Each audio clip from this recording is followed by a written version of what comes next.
Welcome, everybody, to week number 2 of the Rally Cry Collegiate Series presented by the Army National Guard. My name is Seymour, joined back on the desk by Vincent for our second week of matches. I'm very excited for this one. We missed you on Sunday, buddy, but welcome back. How you feeling? I'm feeling fantastic. Actually, gotten to see a lot of esports this week, and I'm glad to be here on the weekend to continue that trend.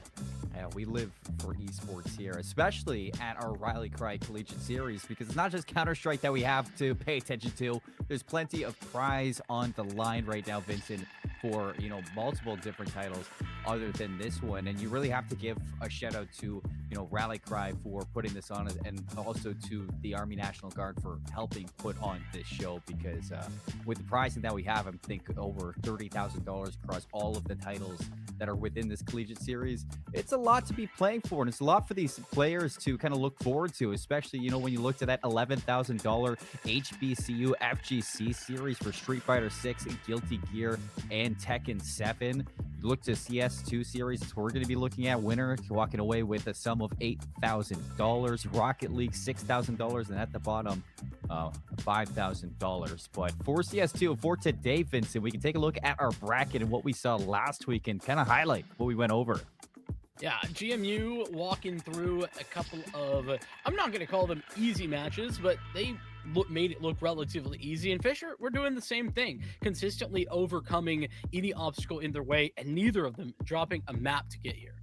No, and for what we did see on stream for ourselves, RIT, they took on Northwood. Everybody thought that was going to be a close game, but Northwood has other plans so far throughout this collegiate championship, and they're going to 2-0 their way into their winner semifinals. Oklahoma Christian didn't play on the Sunday. They played later on down the line, and a 2-1 win over the Ohio State University Buckeye Gaming Collective to move in versus now this Northwood Timberwolf team. It's going to be a fun one to look at that we're going to be seeing later on, but let's talk about our first match of the night, Vincent. Fisher Falcons versus the George Mason Patriots. Fisher, the clear favorites today. I mean, we've had our expectations pretty high for these Falcons as a team, to rival Northwood, who've looked unstoppable so far on stream. And now you and I, we finally get our chance to really expand on why that is. I mean, we talked about them at the very outset as the potentially able to step up when it comes to the amount of experience, and they've only added experience to this Fisher roster between the fall and the spring. They made two pretty big changes. They brought in Refuser, who's a Dutch player coming in from Europe and has played in a lot of Tier 3, also in Advanced over there. Actually played, fun fact, for Team Netherlands in the ISF, like the big national championship. That was kind of cool. And then Alex as well, who another EU import, a Swedish player that has played on teams like Fnatic Academy, for example. That was back in 2018, but more recently with the Prospects, that was a team that if you're a big fan of Counter-Strike, you'll have heard of. Oh, yeah, I totally agree. And, they may be the underdogs on the other side, but it's not the first time that we've seen GMU in a position like this. And they've proved us wrong in the past, taking down bigger teams or teams just as big as what Fisher is. But I mean, this is an incredible climb from the matches that they saw earlier on in this collegiate championship. And it's an uphill climb for sure for our Patriots. So let's take a look at our series, Vincent. Let's take a look at this best of 5. We're heading to Mirage for map 1, GMU's map pick. And then we're going to, I think we're going to Ancient map number 2 for Fisher's map pick. And then Decider's going to be Anubis for the map 3. You can look below us. You can see the bands as well. Yeah, it's kind of interesting, right? Typically, Inferno is the permaban for Fisher, so you see that gone. But I think it's funny to see GMU not banning Nuke out first and giving the opportunity for Fisher to pick it. They don't pick into it, which is probably good news for GMU. But this map pool is actually pretty interesting because both the first two maps, both Mirage and Ancient, I would consider to be strong maps for both teams. The fact that they're going into this with that in mind, I think, at least in GMU's head, they've got to be feeling okay about that. Anubis is where things maybe get a little shaky. Not even shaky, just less proven for GMU. But it is the question, right? Will these underdogs be able to come up to play? Yeah, it's the CS2 classic, I'd say, looking at Mirage, Ancient, and Anubis as well. Lots of teams starting to kind of work their way into that Anubis pick, but it is a decider. It's where, we go if we need to go there. A lot of 2-0s throughout this tournament so far, and feel like for George Mason, even taking a map off of Fisher today will be a really good step in the right direction. And if they're going to kind of aim towards that, what are you really looking at here for GMU? You know, I think there's two things going into this. Obviously, Mirage is a huge part of the potential success for GMU.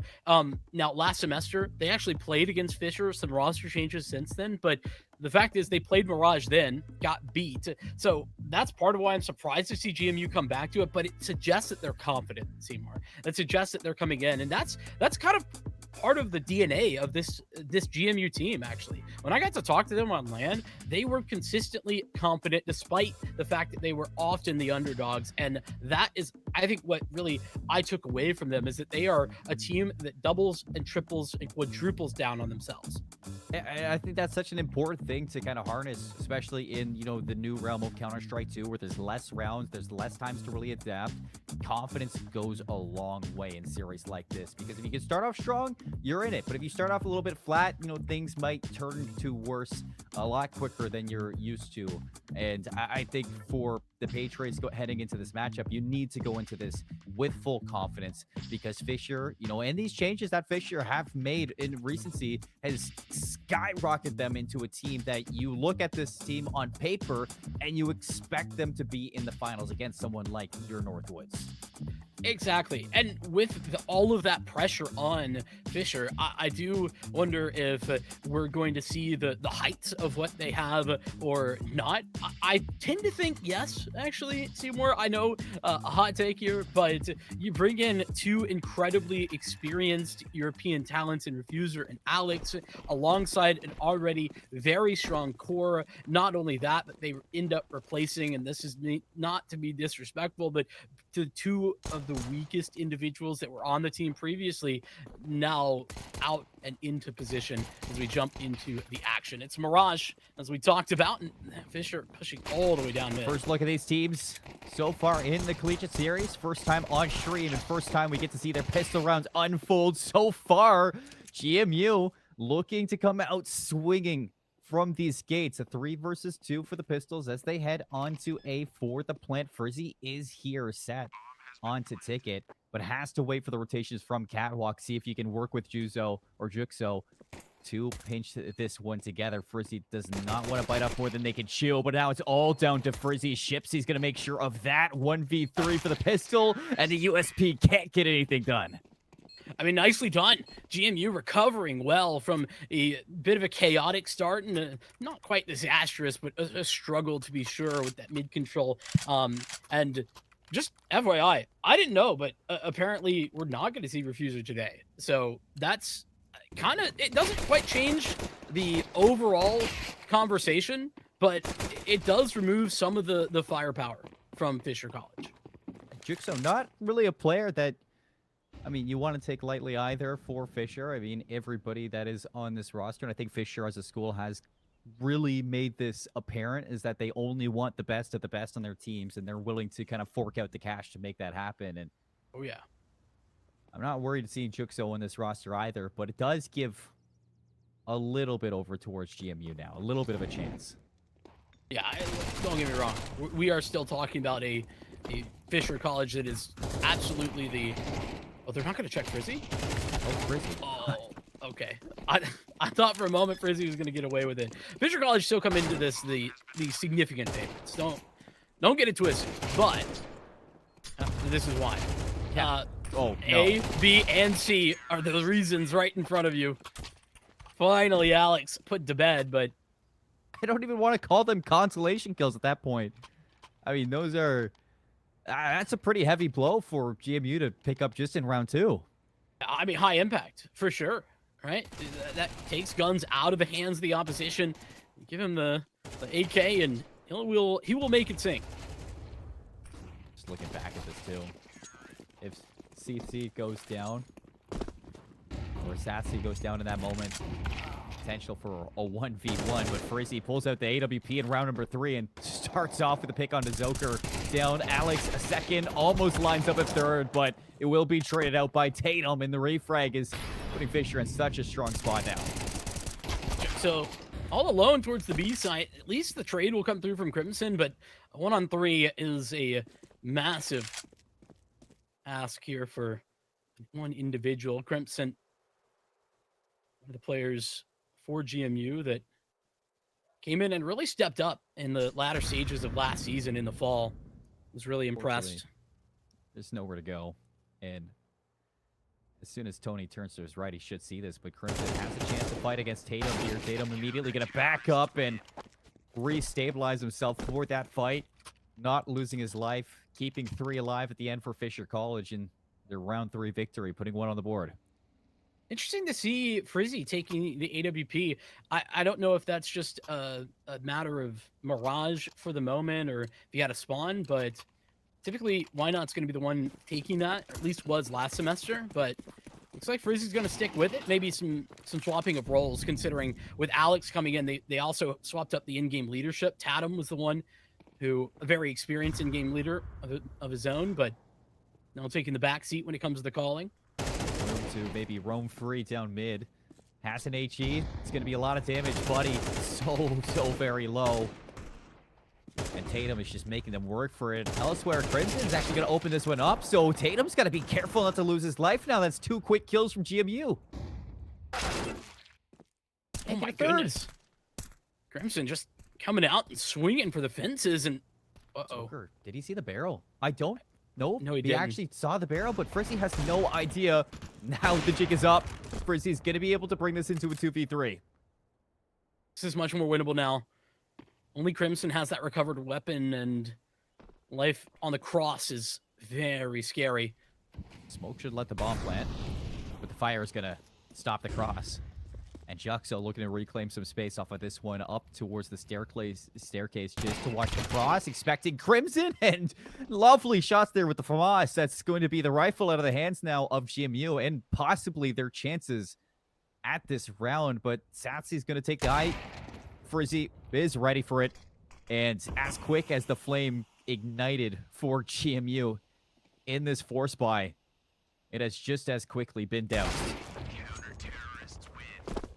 Got a bit too scary though for a moment. I mean, GMU, they're a team that you can't just walk at them. They're not going to take that lightly. But nonetheless, Tatum with a phenomenal first shot. The second one didn't quite go as planned, and well, I will say, expectation-wise, you know, I mentioned not thinking that Juxo would be in here, but he played the entire last semester with the team, so there is absolutely some familiarity there with the majority of the squad. Alex is the only one who wouldn't have had that last semester to play. I think when you have such a deep arsenal of players on a roster of teams, that just leaves some kind of sense of, I guess, secrecy for you. And I think Fisher College, they're going to be able to have that in their back pocket. But again, taking some heavy blows at the start of this round, Alex is going to have to reinforce this, drop the molly in. Not ready for the fight, still going to be able to back them off, expecting the swing from jungle. Shipsy will be shut down. But still in a 3 versus 2, they have to worry about these players who just continue to land shots. Satsy's going to take down Frizzy, as well as find the better of Alex. 1v1, Juxo does have the M4, the armor, and all the advantage in this round. But Satsy is looking to bring some surprise to this front line and teasing Juxo. What a play! Satsy, a 1v3. Sassy, one of the big, strong players on this GMU Patriots squad, and showing off just a little bit into that one. Some fantastic work and ensuring just to get the first tap, then the second, and with a Glock no less. It's even more impressive when you put that on up against an M4. The lead for the Patriots. And it's Fisher College tagged down and out of the full buy into this. What? What? Oh, Excuse this is going me? to be a fun game, Vincent. This is going to be such a fun game. That's an incredible shot from Frizzy. I don't think he had any knowledge, didn't have any vision at all. He said, I'm swinging mid, I'm taking a shot. Shoot, he did. And it's that 1 in a million chance that it hits. Except when it's Frizzy, it's more like 1 in 100. He makes that happen far more often than you would tend to expect.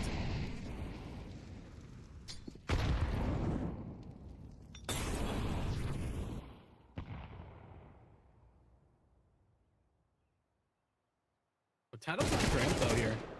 He's going to find it, but he's also going to lose his life. Crimson down to 7 health of that one. Still fishing for some openings at A. Nothing is going to be shown just yet. Zoker has been boosted up into mid-window. And now for control towards A. They're going to suffocate these last 2 players. Why not? Down underneath scaffolding. In Hell is going to be able to swing. And almost takes down 2. Frizzy's going to be found out. And that's going to leave all Juxo alive. Another 1v3. It would be kind of crazy to see the other way around. I mean, look at the HP bars, Seymour. It's not that far off, and they're relatively separated. The biggest issue is trying to cross towards the site, but Zoker's been spotted. I don't think Zoker actually saw Juxo. Not a deep enough clear. It's the time. Ticking away. No kit. He's got to go, and he's got to go now. If not, carry this AK over into the next round, but he's going to look to do a little bit more damage. No, he's not. He's going to just back off with his AK. The right call to make. Possibly an exit, but timing just not there. Crimson stays alive with 7 HP. Possibly. He's got to run. No, it's just Buddy staying alive for GMU. They're going to take their lead to 2, Vincent. Juxo carries over an AK. I haven't had a chance to even take a breath this entire game thus far. It's just been non-stop action. You notice as well how all of these half-blind force-buy rounds, whether it be Fisher or GMU, they're all coming down to the wire. It's one of the more dominant ones, and still only 2 Patriots survive. The Falcons coming in with even less than they had in the previous round. Sans Juxo's AK.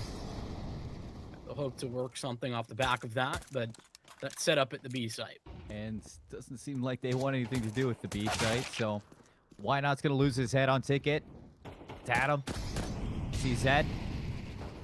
It's away his positioning, and Patriots being very thorough with this site take, making sure that they're dotting their I's, crossing their T's, and not allowing Fisher to walk away with any shenanigans like we've seen in the past. And it's down to Juxo with this hero rifle, Rizzy with the USP, and 5 members still standing for the Patriots. This should be their 5th. Should be. I mean, Juxo might actually pull a couple back here, and all right, hold on a second. I'm listening. Yeah, let me just give it a little wait. A little bit of a whirl, a spin, and Shipsy will take the 5th round. Nothing to be worried about. Yeah, you say that, but I simply don't believe you. Shipsy, though, a player that you might not recognize if you were watching GMU last semester. And it's actually a change that we didn't really get to touch on because things have gone so quickly, but replacing an individual that I think played very well towards the back end of the season, Jay Cracker, and has been stepping up for GMU ever since. This is a change that really comes off the back of just trying to find the highest ceiling they can. Gypsy knows he has some space to work with here, but that HE is going to do an incredible amount of damage, and through the smoke, they find it. So an audio cue is going to give that away, and an initial opening now for Fisher to take an advantage. Crimson gives away a 2nd for free, and that brings the Patriots to an absolute halt.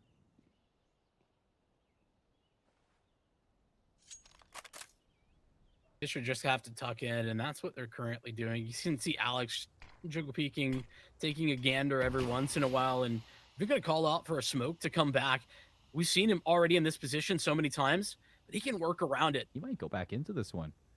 Boost up mid window. No idea that Alex is just on the other side of the smoke. As soon as he makes that noise,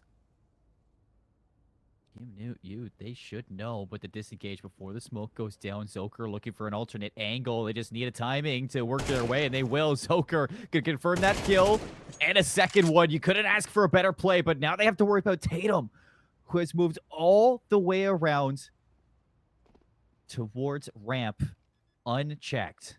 It's going to get a freebie. That's the plan, or down. There's only 20 seconds, Seymour. And Tatum can continue to apply the pressure. He just needs to stay alive. Yeah, burning all the utility just to make sure you drain this clock through the smoke. Satsi finds a spot open. Brings this down to a 2 versus 2. AWP still active for both sides. And just at the wrong time, Juxo brings out the util.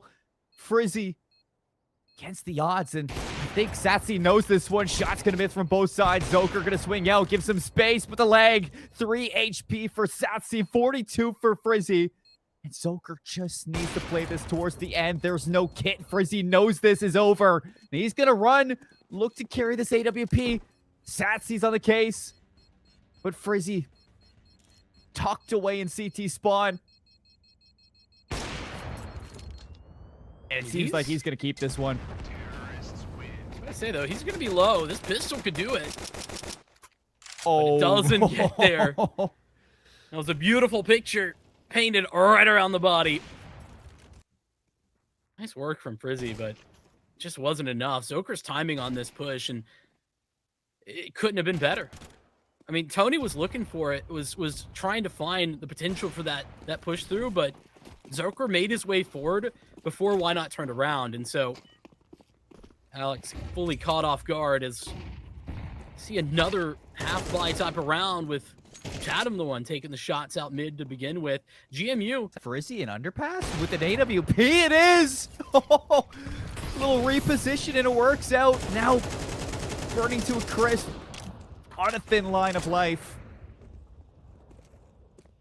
I don't know how Alex finds another with that CZ, but Crimson finally gonna take somebody down, and just Tatum knows. Zoker has totally miscued on this player. It's Tatum gonna give up his positioning, and now GMU a chance to maybe stabilize here with this information.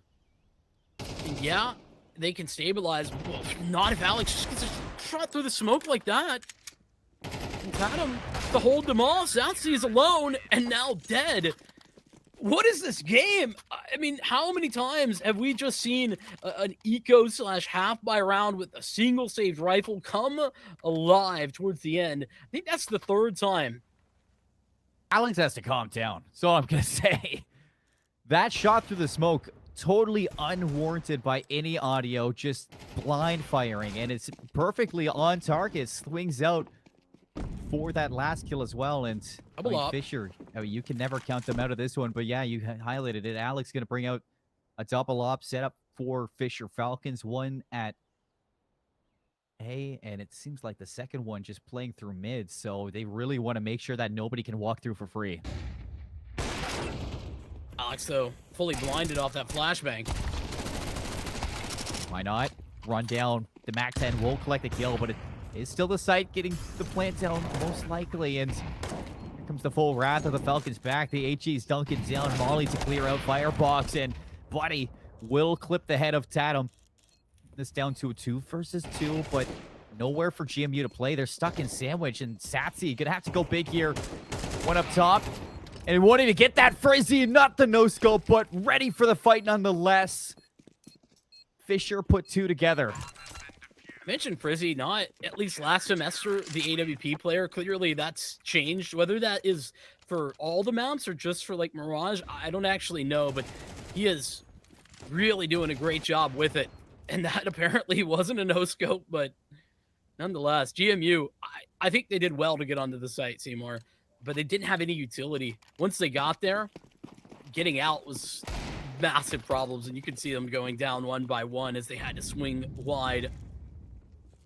Fisher just never really kept back there, and allows for, you know, faster retake, denial of any exits, and how they bring this down to 2. I mean, GMU, they have successfully guaranteed themselves an even half at minimum with the 6 rounds that they have garnered. Now Fisher relatively should bring this down to a 6-5 difference, but that last round is to be determined, and these are still pistols that we have seen finding kills that you just would never expect on the map. So you can't get them out just yet. Electrifying gameplay right now from GMU.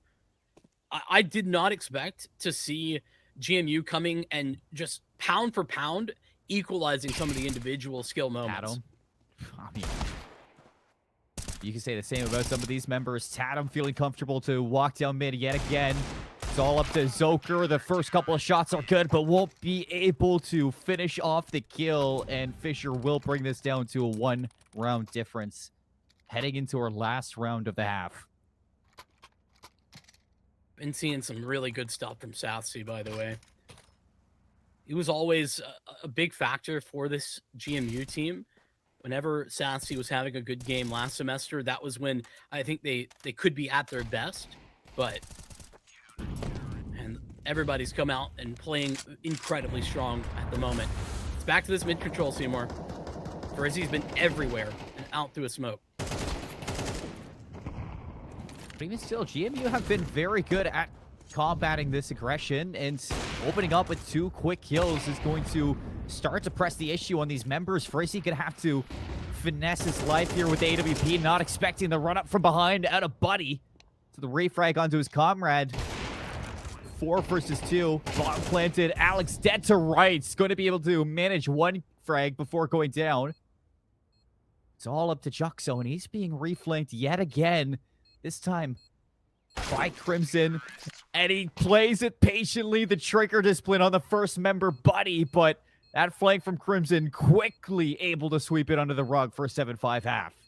This game has been utter chaos, Seymour. I feel like we haven't even gotten into a groove of anything. Everybody just coming out and playing ultra aggressive, whether that be GMU pushing forward towards mid, or Fisher fighting for that mid area, or closing the distance out over a day. It's been all over the place. And I mean, let's just check back in.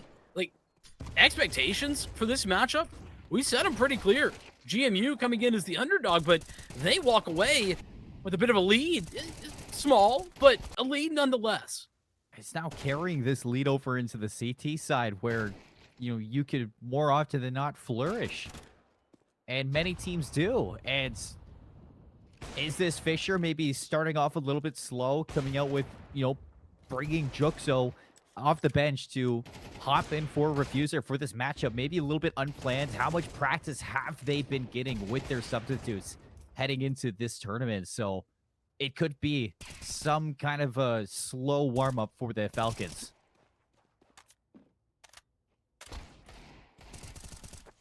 That being said, you could say it was a bit slow. There was moments where you really started to see how impressive the likes of Alex, specifically, you know, some of those shots were fantastic. Frizzy on the AWP was really strong. I think the confidence that he was showing on the angles, he was absolutely ready to roll and delivering in most of those situations. Even when he was missing the shots, he was in position to take a moment, reset, and come back. That is all good signs for Fisher College. Falcons making themselves known and putting themselves out there. I think that their confidence is at an all-time high. I don't want to take anything away from GMU. You know, Patriots are playing fantastic. I think Satsy has had a great first half. You know, Shipsy, their, you know, newest player, like you said, replacing Jake Cracker, has clutched up already on Mirage. And even Crimson opening up a lot of these rounds with some frags. So, you know, GMU have been playing exceptional on their map of choice.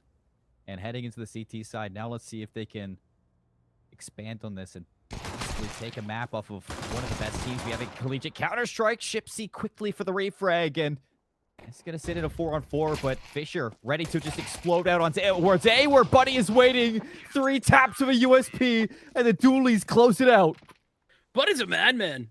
That adjustment, not the first shot, that one was great. But the second shot, a little 1-2 punch coming out of Palace, and they just get demolished. Fisher had no chance. Couldn't even shoot back, Seymour. GMU, they are stomping all over Fisher Falcons' game plan at the moment, and I don't see a world where that is going to change in this coming round, considering it's Glocks sans Frizzy's Deeg, which we both know is a bit of a terrifying prospect, but regardless, I think that this adjustment from GMU, going back to Mirage, despite the fact that, you know, last time these two teams met, they lost it. really puts you in a good position to understand the Patriots mindset. I mean, I mentioned when I asked their coach, I was talking about the change after picking up a second place at NACE last semester, only losing out to RIT. You know, I asked, what's the reason for the change? And his answer was telling. It was, you know, we think we kind of hit the ceiling for where we could be last semester. We took a gamble, and we're hoping that we can step that up coming this spring.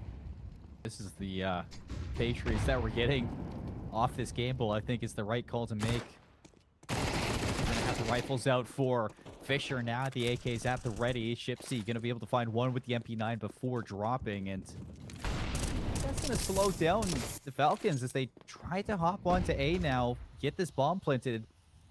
Going to Or not. actually fall off the sites, and well, Alex is starting to take some space up towards Apps. Maybe a call to wrap over to B. They fully disengaged from the A side at this point. And CTs are about to find that out, though maybe if they don't push too far, they won't have as confirmed information. Regardless, Fisher group back up. It is Alex leading the charge. It'll be a B split, ultimately. And I like this adjustment.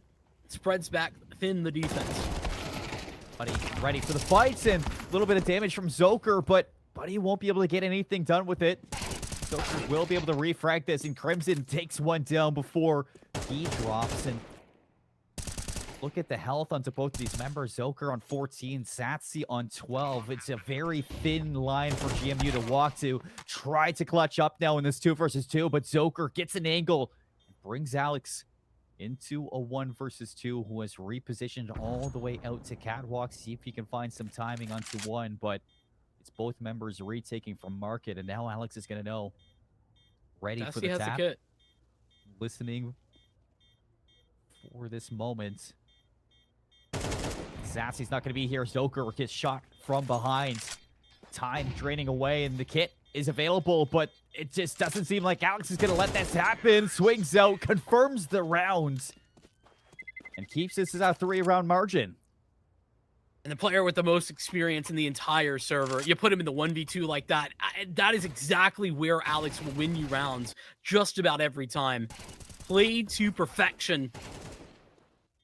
The adjustment back towards B was a strong one as well for Fisher College.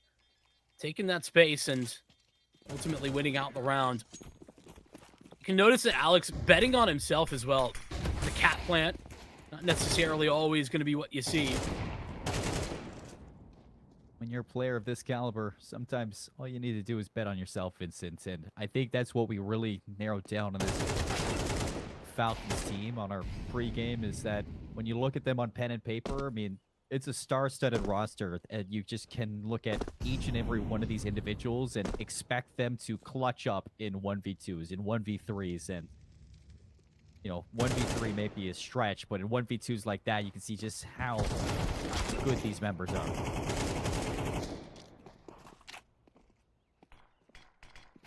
Now for GMU, though, I think the individual moments have actually been the most impressive for me. Just because, you know, you come into this game and you expect GMU to be, I'm going to use the word competent, but they've been clinical when it comes to their aim duels. I thought that that's potentially where Fisher would really outshine GMU, and that hasn't been the case. And I think that all that credit goes to GMU coming in prepared and ready to play on a map that can be really scrimmy, can be really individualistic. Yeah. And it's a very good look too. It's a very good feeling to have when you look later on down the line, when you possibly have to match up against a team like Northwood, another team who is, you know, quite similar in the sense of they are mechanically inclined as individuals. And if you can play a team like that at a similar level, it is going to make your game a whole lot easier. Playing up to the Falcons at the moment are GMU. And Fisher going to keep it simple here. It's just an A exec. They've got the utility. And they've got the smokes already put out. There's really not much that GMU can do about it. Shipsy shows some respect too. Falls off of Ticket. Going to be playing down it towards CT. Flash out. Swing from Alex in the MAC-10 runs him down. It's a lot of cash in the pocket. and a player down for GMU. And after the retake, Zoker taking an incredible amount of damage, but expecting the aggression out of Juxo. Frizzy knocked down to 8 HP, but take a look at this play from Alex. The full wrap through CT. Nobody's expecting this, but Buddy has an idea. He turns around. He's going to check off that box. Now for the retake. Kits on Buddy, but nobody else. And they are rushing on forward. Frizzy for the front line. Zoker shuts him down and lines up the other with the help of Crimson. GMU trail back in and find double digits.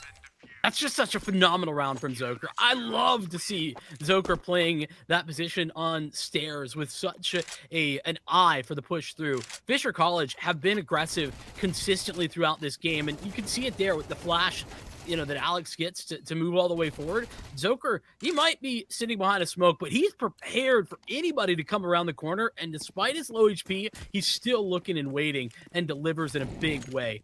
Love that from him, and that allows for GMU to get right back on the horse, picking up double digits.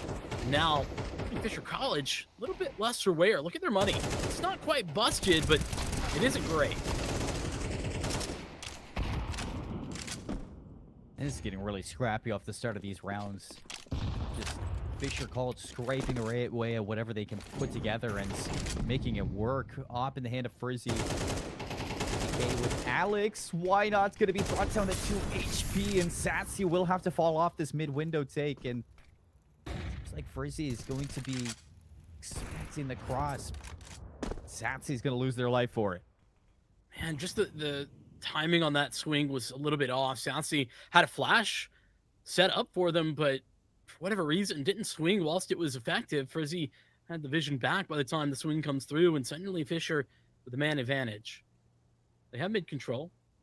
Have a lot of control to Abs it was. No, Crimson falls out, goes to Catwalk, and he's going to be able to feed this information over towards Shipsy. No. Would have loved to get that kill, but now this is where Shipsy can really shine, hiding away in Palace. Frizzy seems like they're expecting this as well.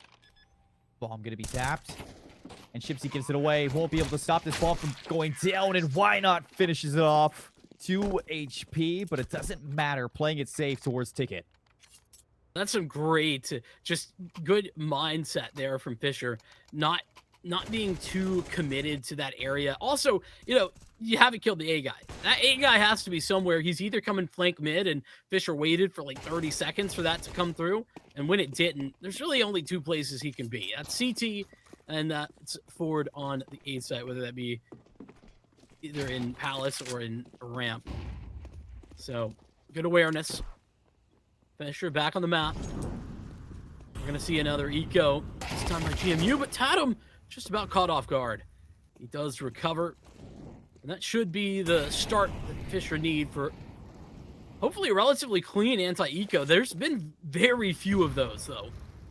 A fully clear Satsy in this corner. It's gonna take some real discipline to locate this one, but Satsy's gone unchecked and making minimal noise as well, but still, why not gonna turn around?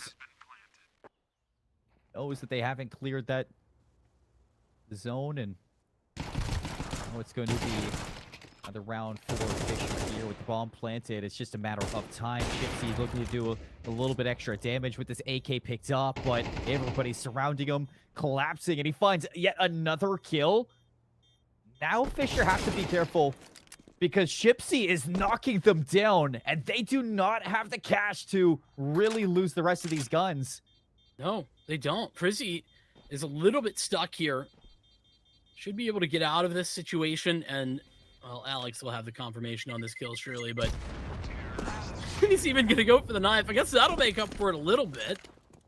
It's after the bomb explodes too. Not gonna be a big deal though for GMU, or at least it shouldn't be. Their money should be okay. A bigger deal for Fisher to lose 3 members after that. I mean, what was that? Shipsy found 3 at the end there. That was a 1v5. Kind of cut down the bag, and you can start to see exactly, why this replacement has come out from Shipsy, obviously bringing some firepower to GMU that is looking to elevate them. And it's not just Shipsy, though, that's bringing the firepower. I think it's been impressive from just about everybody. Again, I can't undersell you the fact that coming into this matchup, you expect for nobody should be able to be stepping up to like Frizzy or Alex or Tatum, really. That should be the reality. You know, when it comes to the individual duels, it should be pretty clear cut. At least on paper, but that's not been the making case. a good case for you, Vincent. Tell you that. SG at range, buddy knocks off another tally for his kill marker and gets away with the AWP picked up from Frizzy's corpse. Buddy's so clean with it. Some really crispy shots coming out from him all throughout this map. Turning things on a dime for sure. Tatum in trouble. Won't even get to sight. Buddy, another kill in the round. That's 3. And Wynot's got nowhere to go. I mean, there's still a minute left in the round. And it's all down to 1. I think Wynot's been a little bit limited in this game, but it seems to me as well, with the role changes and everything, he's now much more of a supportive element than he was previously. Which does make sense when you have the star power, all around you. Shipsy will catch a timing. Gonna be able to upgrade too from that MP9 at the end. I was a little bit worried that Shipsy may have been stuck with that at the end, but that is an impressive round from GMU. Money's still on the cusp, though, of being broken, so it's just 1 round really required for Fisher to bring this back. They're, what, 2K, almost 3K on Shipsy, who's got the most cash of anybody. It's important to keep the winning ways up and back to business for mid for Fisher. Rounds back and forth, a couple in a row. Shipsy gonna, sorry, Satsy gonna open up mid-window smoke and sees absolutely nothing. Zoker in a little bit of an issue, still makes the best out of it. The smoke finds Alex, and Buddy's gonna go for the swing. It's a 2-for-1 trade, opening up mid. This is huge now. GMU just got to fall back, and in fact, they've got information on the Tatum. They know exactly where Fisher are at when it comes to their aggression in this last round. And we're just about to approach that 1-minute mark, so there's time for GMU to just fall back, wait, and play contact. They've lost in these positions before, Vincent, in this map in particular. I feel like it comes off of that eagerness to get into the action, find and hunt down these players. Look at the util. Fisher have no smokes. How are they going to make an exec? They're just going to have to rely on their individual prowess. And on the other side, GMU have like 3 smokes left and 3 mollies. They've still played it so patiently. They haven't even left from their original positions or rotated. So these sites are fully reinforced. And Fisher are going to have to go big to disrupt it. Shipsy in hell. Sassy on ticket. Sitting in CT with that AWP.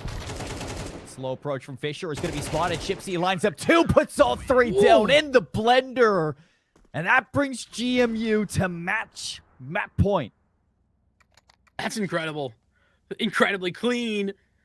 And GMU now have 3 chances to close this one out. Zoker's ambition there to start things out maybe gets the better of him in that second engagement, but he had the support. It was all good. Still a much better trade for the GMU squad. And look at Fisher. No plants, no money. It's down to Tech 9s, Mac 10s, a Deagle here and there. Whatever you can throw at them. You need to make it happen more than ever. GMU on their map pick, looking to start off against Fisher with a map victory. Shipsy's going to drop a molly at their feet. Zoker flash, still gets one. Wynot's going to break through, but making something out of this is going to be the difficult part. On triple, Tatum gets the bomb down, and Alex is going to bring this to a 4v4, but the trades now with the rifles. Tatum's looking to shut it out. 2v2, now down to Satsy. Swaps over to an M4, but it's a 1v1, and Alex has an M4 of his own all the way down to 18. HG's going to miss. And you have a chance here if you're Alex. All the way on the height now, waiting for Satsi to walk through the smoke. And it will not be a clutch for Alex this time. It seems like Satsi has just enough to get the defuse and start GMU on their map pick with a win. I mean, I am blown away with this performance from GMU. I can't lie. I came into this thinking that Fisher had a relatively easy game coming into GMU. I mean, GMU always have a chance to step up. I know that from seeing them last semester, but it was looking grim when we were setting up this game. But I mean, they came out and they absolutely dominated in a way that I just couldn't have expected. And I think a lot of credit due to the individuals stepping up. I think that was the crux of where I was coming from, was will the individuals be able to continue to fire enough to meet Fisher where they're at? And the answer was yes. It really is. And it's why we highlighted at the start that if GMU are going to take this win over Fisher and move in towards that winner's final to play either Oklahoma Christian or Northwood, it's going to be off of some pretty distinct individuals and stepping up majorly in this map number 1. I mean, you look at Buddy, first of all, who was opening up a lot of these rounds with some kills, but also Zoker, 22 and 13 here we see in this round, and it was only round 13. And on top of that, Shipsy, who has just recently been added to this roster, looking very polished, very sharp, and confident.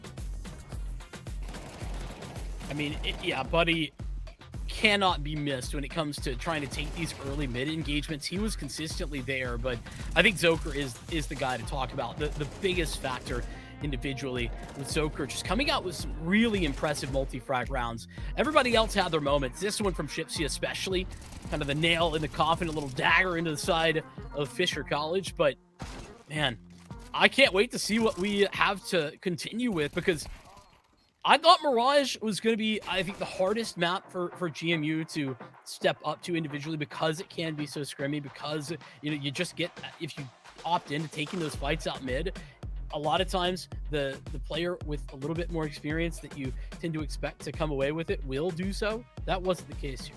No, not at all. 13-9 on Mirage.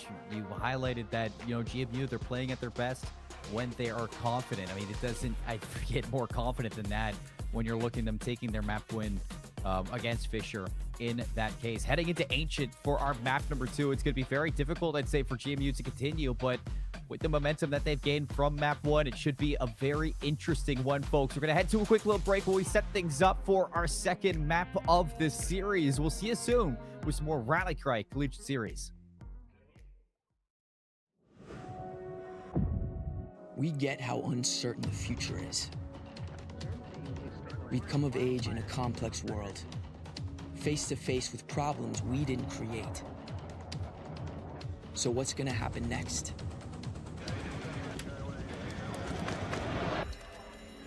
We are. Because our future is the future. The life we have chosen has prepared us for this. So we're going to build bridges and hospitals in a day. We're going to save families from disasters and feed those left in the cold. We're going to do all this and more because we have an appointment with destiny. We invite you to join us. The next greatest generation is now.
Welcome back, everybody, to the Rally Cry Collegiate Series presented by the Army National Guard. And for Counter-Strike 2, we're heading to our second week of matches, and we've already gotten through our first map of the day. What a surprise. What a pleasant surprise it is that we see GMU taking down Fisher College on their map pick of Mirage, something that you and I thought would be incredibly difficult considering the amount of firepower that Fisher has. We thought it would be skewed into their favor a little bit, especially considering the map that Mirage tends to be like, but that was not the case at all. I mean, GMU, they really stepped up. A couple of these players really showed out in map 1. Yeah, in particular, I think Zoker is the guy to talk about. He actually is the in-game leader of this GMU team, and he was really impressive. Came in, I think, dropping like 25-ish, something in that ballpark. But it was the impact that he was finding alongside some individuals as well. Southsea, we tend to expect, but we hadn't seen too much from Shipsy yet because they're new coming into this semester. They delivered, and I mean, who we couldn't really continue without talking about the dynamic way that mid control is being found, and a lot of that thanks to Buddy. Yeah, no, and that's not going to stop with map 1. I mean, you're looking into map number 2 now, and we're heading to Ancient.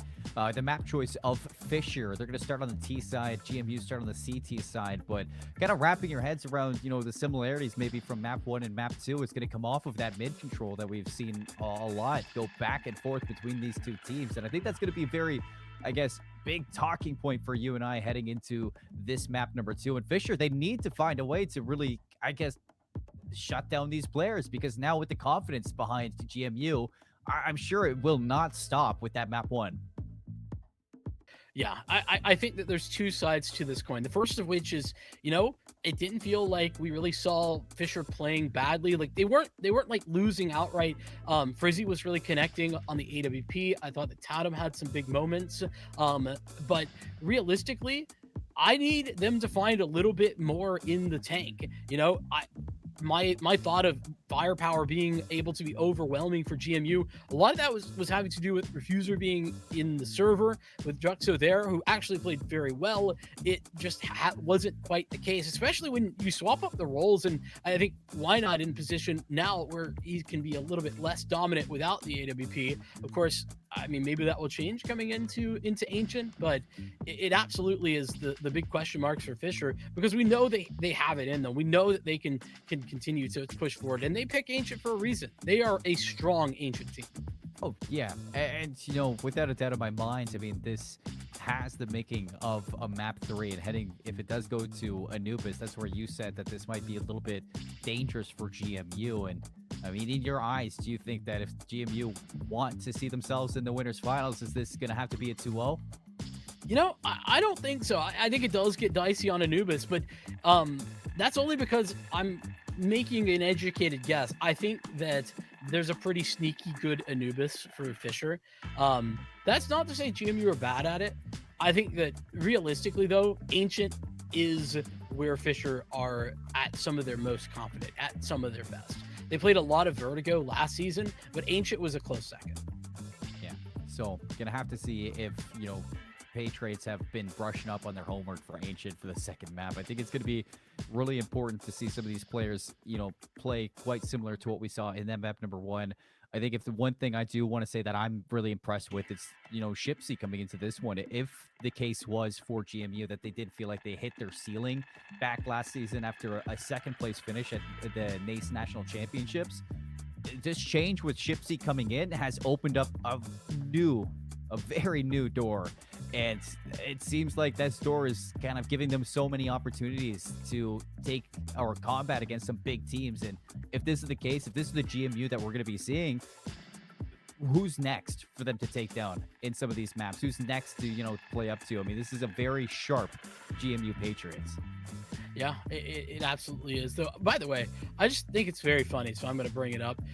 There is a lot of IGLs or former IGLs on this Fisher roster. So you got a lot of big brains over there. I'm just saying that they are going to have some adjustments to be certain. I know, Tatum previously was in-game leading this. Alex has come in, is now the in-game leader. I know Why Not has been an in-game leader at one point or another in his playing career. I don't know about Frizzy or Juxo, but I'm just saying there's some big brains. big brains, and I mean, I feel like you need some of these big brains to control some of the power that you have behind this team as well. So, putting that to work on Ancient, this is a weird map too, because when you look at Ancient, in general, as newer than most maps into the pool of comfort. I feel like this has really slipped into a lot of comfort picks for some teams. But Yeah. in the case of Fisher, still bringing it out in Collegiate. I mean, we talk about it being a comfort pick for teams outside of Collegiate. Now, inside of Collegiate, you think about teams who may still be on the norms, and I am not confident to say that Patriots are going to be ready for this as Fisher are ready for this. Yeah, I don't know, and I think it actually. I hate to kind of go back to the same well, but I do have to ask the question: are we going to continue to see the same level from all of the individuals on GMU? This is an example of Mirage where it all did go right, and that's great. That's what you hope for, but you also have to ask the question, is that going to be seen consistently or throughout this series? All TBD. So jump into it. It's going to be Fisher College actually on the T side to start things out, as GMU find themselves on the defense. And lightning has struck. The big question is, will it strike twice?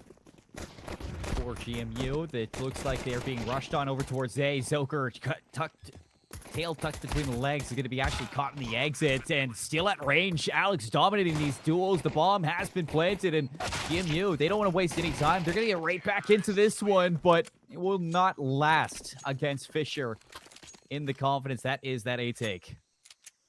And there it is. First time as well that GMU have been felled in a pistol round. They picked the both up back on Mirage. And it's utter aggression here from Fisher College. I think that this is one way to really catch GMU, not off guard, but out of sorts, right? If you can get up in their face, which Ancient really allows for pretty consistently, then I think that Fisher, they have the players to make that style happen, to make that work as we get into a I'm glad I'm not the only one who's confused about this. I was looking at Alex's money, and then I was looking at GMU's money, and I'm like, something is wrong. Yeah. I'm like, no doubt. I'm like, if Alex has 16K in his pocket, how come we're only seeing a pistol in the first round? Like, pull out something big. But no, it seems like we're going to have to fix a little bit of the money on both sides here. So I'm sure that's exactly what these players or what the admins are talking about. And yeah, they're going to get a reset in that round. Is it a reset of the full game for this one? So GMU are going to have maybe a chance. No, they're not going to have a chance to do it again. They might just replay it or put the rounds back as they were. Regardless, I think it's a good time as well though to talk about Alex a little bit more, right? I mean, he's a guy with a lot of Counter-Strike experience, and coming in as a Swedish guy who's coming to Fisher and started to put together some really impressive gameplay in the first map.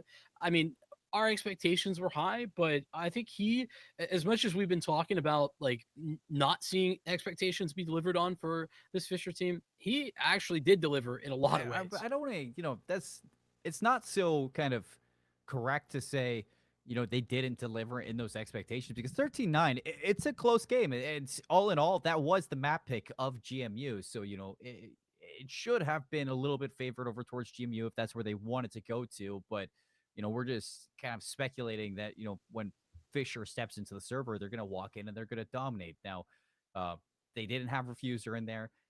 May have been a case where they didn't have every piece of the puzzle within this team. And, again, I'll kind of go back to, although Juxo was on the team last semester, how much have they been practicing with Juxo on their team still with the new changes that they have made? So, albeit the comfort is still there, knowing that he was a piece of the puzzle in the past, but, things change, and I'm sure this team has evolved. We can already see roles changing within Fisher, and, everything may not have been all together in that map number one. And you want to look at comfort, for a team who is looking to make Juxo as comfortable as possible, it's heading into this map number 2 for Fisher. This is where, Fisher are going to look to step in here and kind of, I don't want to say get carried away and maybe, sail with a very dominant win in map number 2, but this is where I do have expectations for them to step up big time.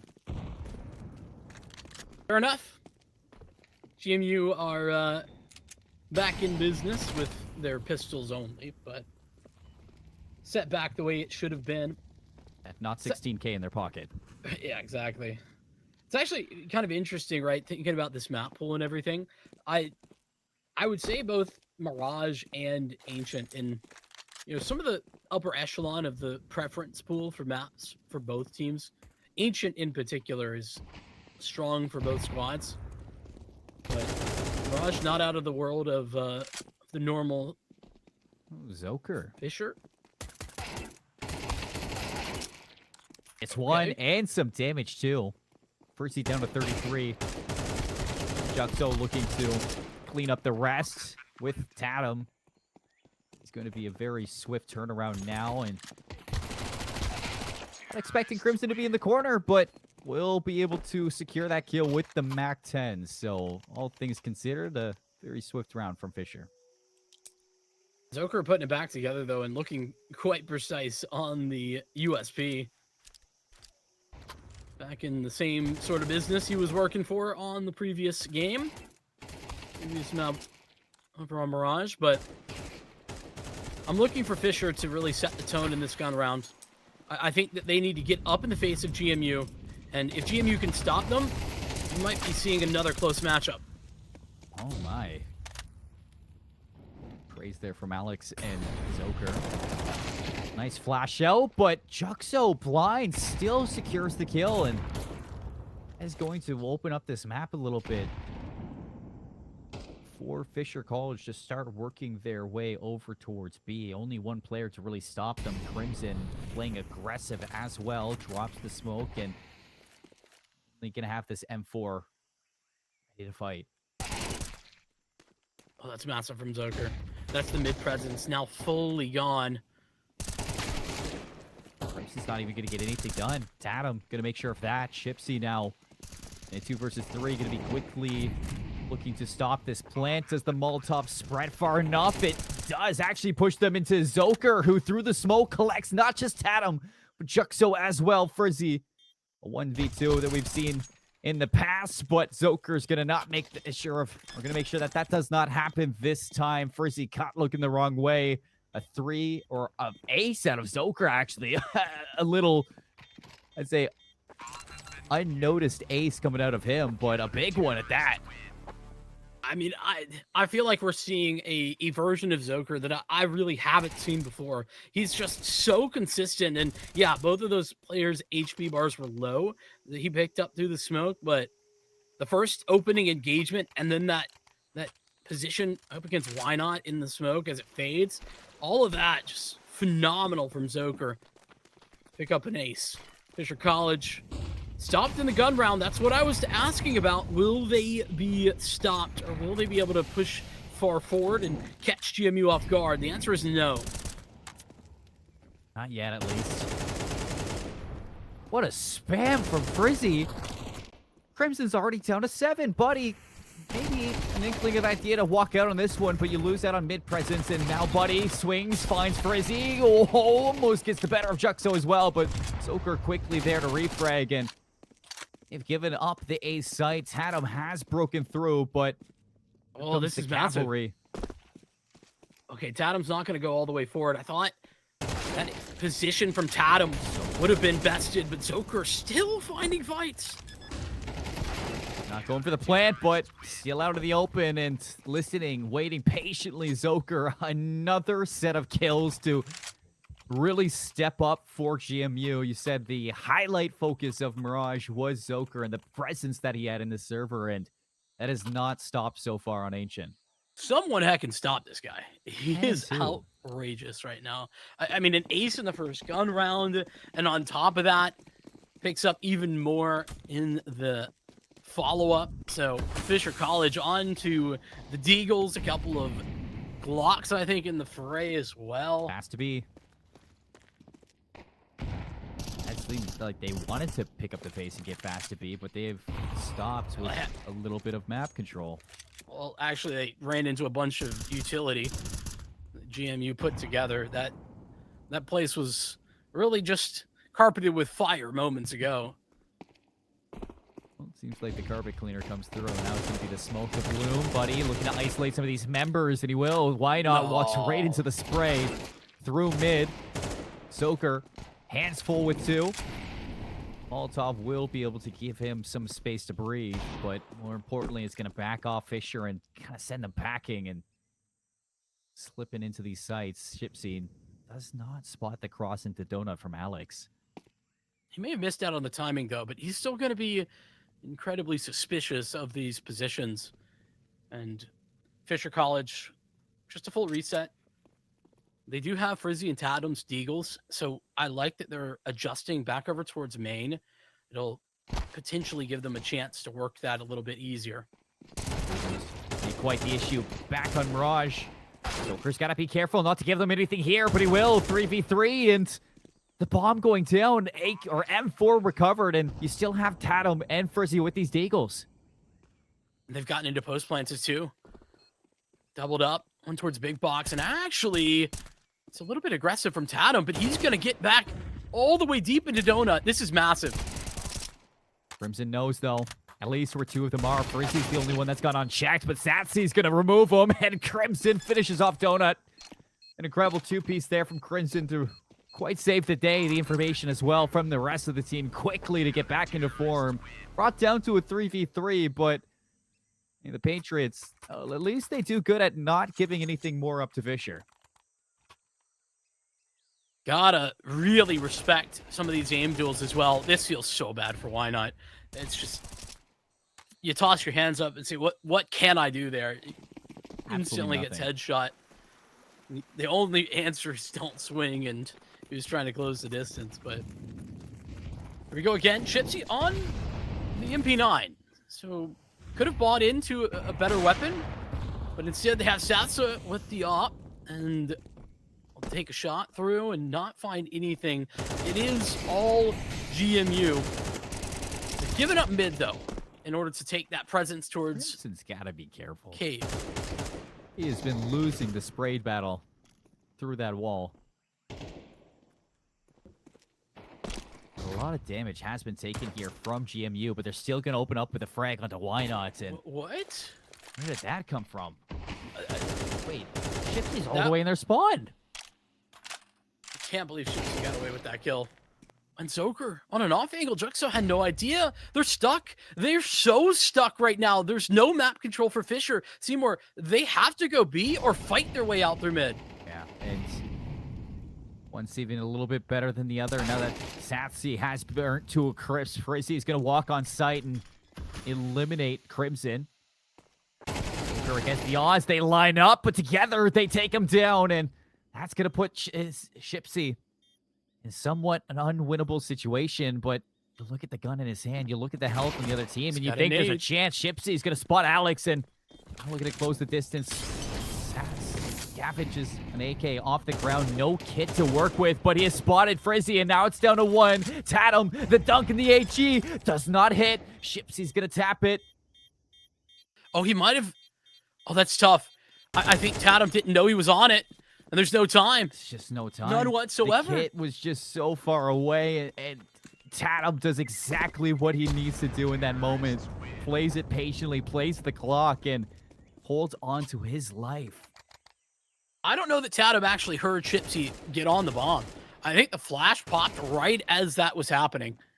So it was a world where if Shipsy stuck it and Tatum doesn't swing, it would have been his. Pixels. Valiant effort. Pixels for Shipsy to hit that last shot on a Tatum. It's brutal as well, because that resets GMU Patriots economy. They are right back down into the half-buy, deagle-buy territory, at least an AK in hand. Hero Rifle on Shipsy playing in Donut. And fortunately enough for GMU, this looks like it's going to be an A execute. So Chipsy will have the time of day to fight for this. It's just really down to the Deagles. Will they land their shot? Zoker is going to turn around. Better of Why Not as well. Looking for more. Playing away. Backs up. Damage done for Chipsy to take down a second, but that's the rifle taken down. 3-on-3. They're getting back into position, but it's pretty slow rotation, specifically from Buddy, who's going to find nobody home inside of Donut, at least initially. That Molly might give him some info. The smoke is going to make it hard for the retake, and now you've lost your Donut control, so boost time for Sassy. Over the smoke we go, right into the arms of Juxo. Finishes off the round for Fisher, brings the lead their way for the first time so far in the series. I'm pretty sure they did not lead on Mirage at all, if I'm not mistaken. They were always trailing somewhat. I'm trying to think back. I think they had a one-round lead at some point, but I'm not confident certain. on that. You know, I should know, but I don't. So we're just gonna move along. If anything, it was like a 3-2 lead. Yeah, I think that's exactly what I was thinking, potentially. That was way too long ago. Yeah. Felt like we've seen like an entire movie come out in front of us in between then and now. It looks like they're walking the red carpet of flames onto B this time. Pushing Buddy back. Arms reach. Tatum. Alex. Grouped together. 3 members of Fisher. Buddy! Starting to work their way in, and Buddy is just taking so much damage here. He has no idea. He's going to get shot in the back. Zoker now looking for the exit, and Crimson comes to his rescue. Crimson may have just saved this. Joker's blind. Can't go down now. Absolutely cannot go down, but Frizzy still catches him. But Shipsy's got a timing. If he goes through the smoke or denies the plant, it's all gonna be good. But no, the Molly, it's too deep. Frizzy gets away. Juxo on the aggressive angle. Why Not in cave? A little bit of an off angle, and that's good enough to get one for Why Not. Still full HP. Frizzy's the one that is troublemaker here, but Sassy only has the AWP, and gonna have to go deep for this one without a kit. There's just no time to make it happen. Frizzy's gonna go down. Sassy's gonna tap it, and he's gonna hold it with the kit. Oh my goodness! Ridiculous gutsy plays coming out from Sassy. He drops the nade, and he doesn't even go back to ensure that death is coming to that ramp player. No, he's just on the bomb, holding the defuse. Oh my goodness. They had a single kit in this round, GMU, and it's that kit that saves the day with Sassy behind the wheel. It's moments like that that are going to get you wins against a team like Fisher. Sassy stepping up majorly to bring this back to a tie game. And Frizzy still with the AWP, a little bit furious off that. They're going to actually fight for it over towards B, and Tatum breaks through it too. Zoker all the way tucked back in towards their CT squad will get the better of Tatum, who bites off a little bit more than they can chew, and it's going to bring it into a 3 versus 2, almost a 2v2, but Juxo hits the shot. Man, Zoker pre-firing that nearly got away with it, and Shipsy's in another winnable scenario. Get on the block. But the flash is out. It's so good. Why Not plays perfectly off of his support. Alex from downtown delivers a freebie. That brings Fisher back into the lead.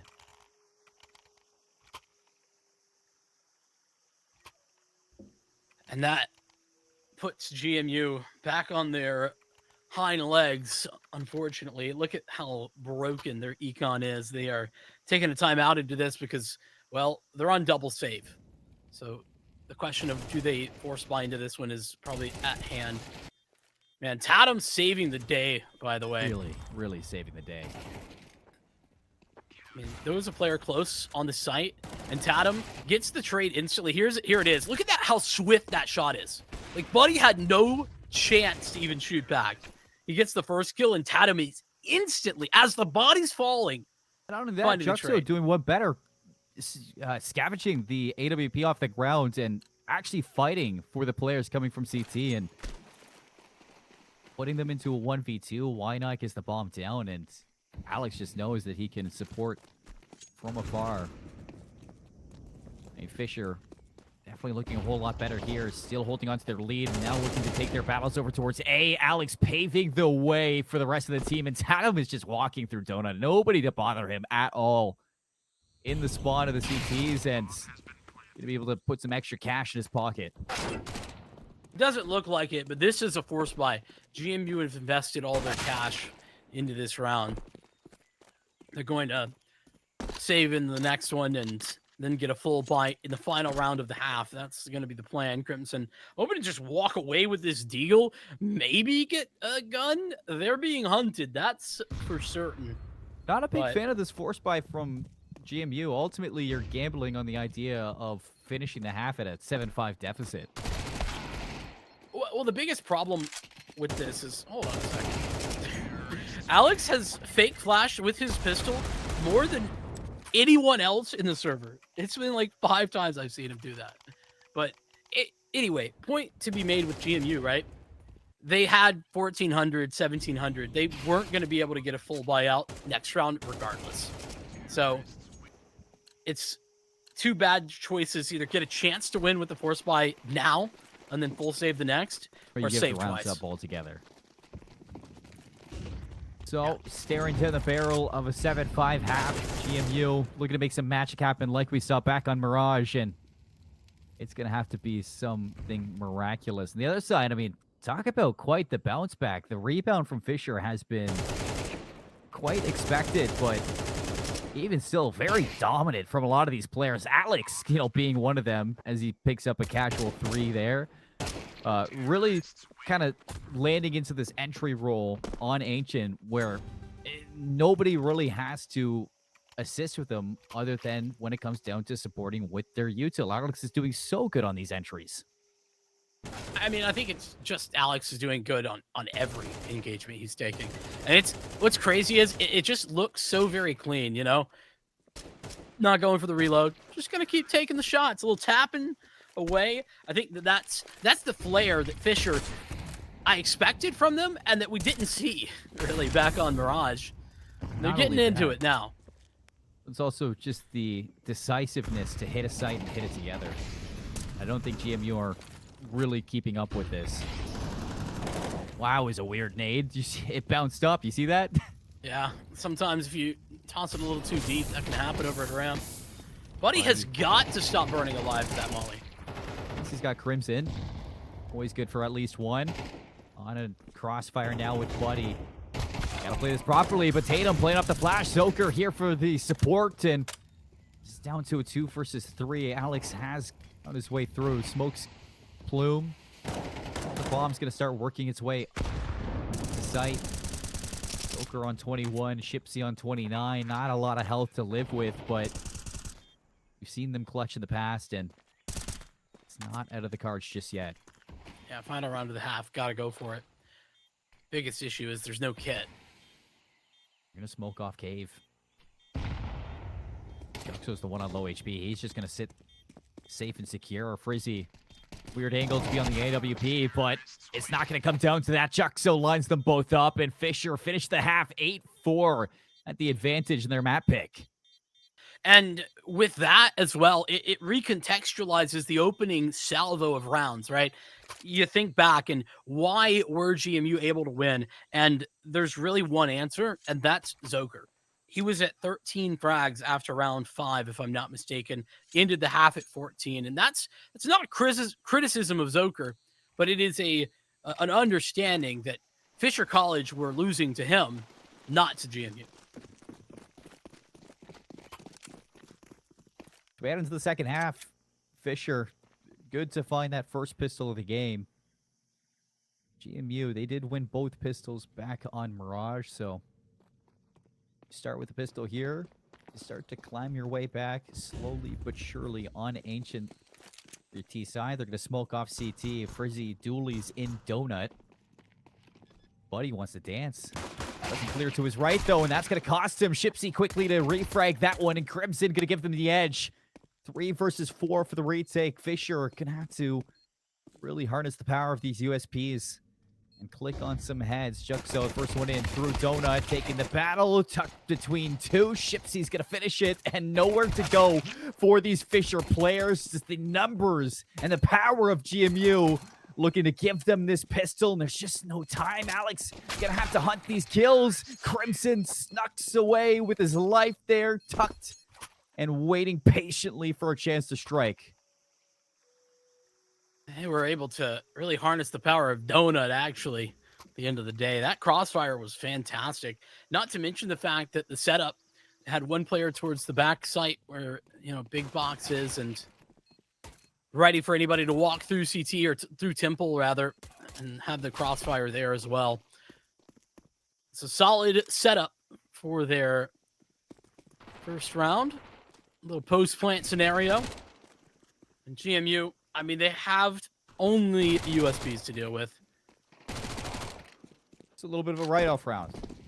And A little bit. This is, I'd say, exactly what you wanted to have happen if you're GMU. At the end of that half, I'm sure you talked about it. You win the pistol, and it's going to notably bring this down to a 2-round difference. And it gives you a fighting chance at Ancient. You lose that pistol, Vincent, and you're saying bye-bye Ancient and hello Anubis coming up next.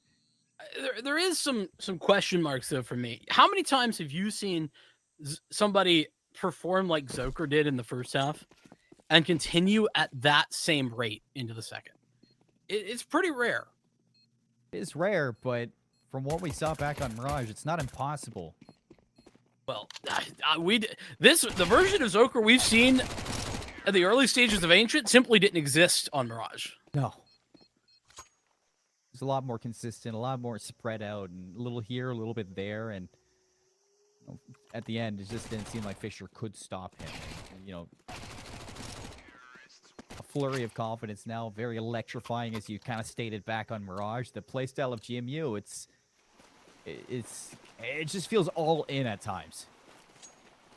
It is. You know, we saw the clutch as well from Southsea. Thinking back to that, but a relatively even scenario now, 8-6. Close the distance. Why not here with the M4? Lines up two. Buddy now with the MAC-10. We can do some incredible damage with this gun, but only going to be able to find one. With the help of Shipsy, they cut down two. Fisher quickly dispatch of the rounds and keep their lead up by 3. Fisher were ready for that hit as well. I mean, look at this. They already had 2 players on the site. A third player, Frizzy, had joined towards long almost immediately as the flashes started flying. That really only works for GMU if they can close the distance, get the smokes up at long and short, and then play around that against the retake, but they never even got full control of the site. Smith's jump up onto Cat, but still a lot of damage taken by Buddy, nonetheless, through mid. Bro can't catch a break. No, really can't. But even still, the fire is going to allow him to fight for this one, and Buddy breaks out, and Shipsy can help with him. Buddy finds 2. Gives GMU a little bit of a chance to play here. Trades back, though. Why not? Playing off that aggression. Makes this a manageable 1 versus 2 with a kit and a smoke. But the bomb's about to be recollected, and why not need to catch a timing here at mid? He could still do so. Crimson's over here in Red Room, and I don't know what he's going to be expecting, but why not certainly has no clue that Crimson's so deep. Oh, he knows it's going to be an A hit, though. He could stop this plan. He's in Donut now. He will. Shipsy gonna clear this one, and he will drop the bomb. 1v1 now. Why not? Gives a chance to Fisher. To silence. He's got a smoke and a molly and a flash. It's so much to work with. And the worst part about it for Crimson is he's got no clue where Why Not has scurried off to. Oh, but he has an idea. Nice peeled for Donut bomb. 20 seconds. It's running. He's booking it. Running. He's running. He's got the time. Why not gonna know this now? Yeah, but the plant, he'll get into it safe and can set up some semblance of a post-plant scenario. Not to mention, if Why Not books it, if he really runs, then he would be giving away his position, which is why he's taken the decision to just play it past it. But a molly and a smoke, here's why that utility is so impactful. not going to be looking the right way, and Crimson around the world, around H at least. A 1v1, a very tight scenario versus Why Not, who put up quite the valiant effort.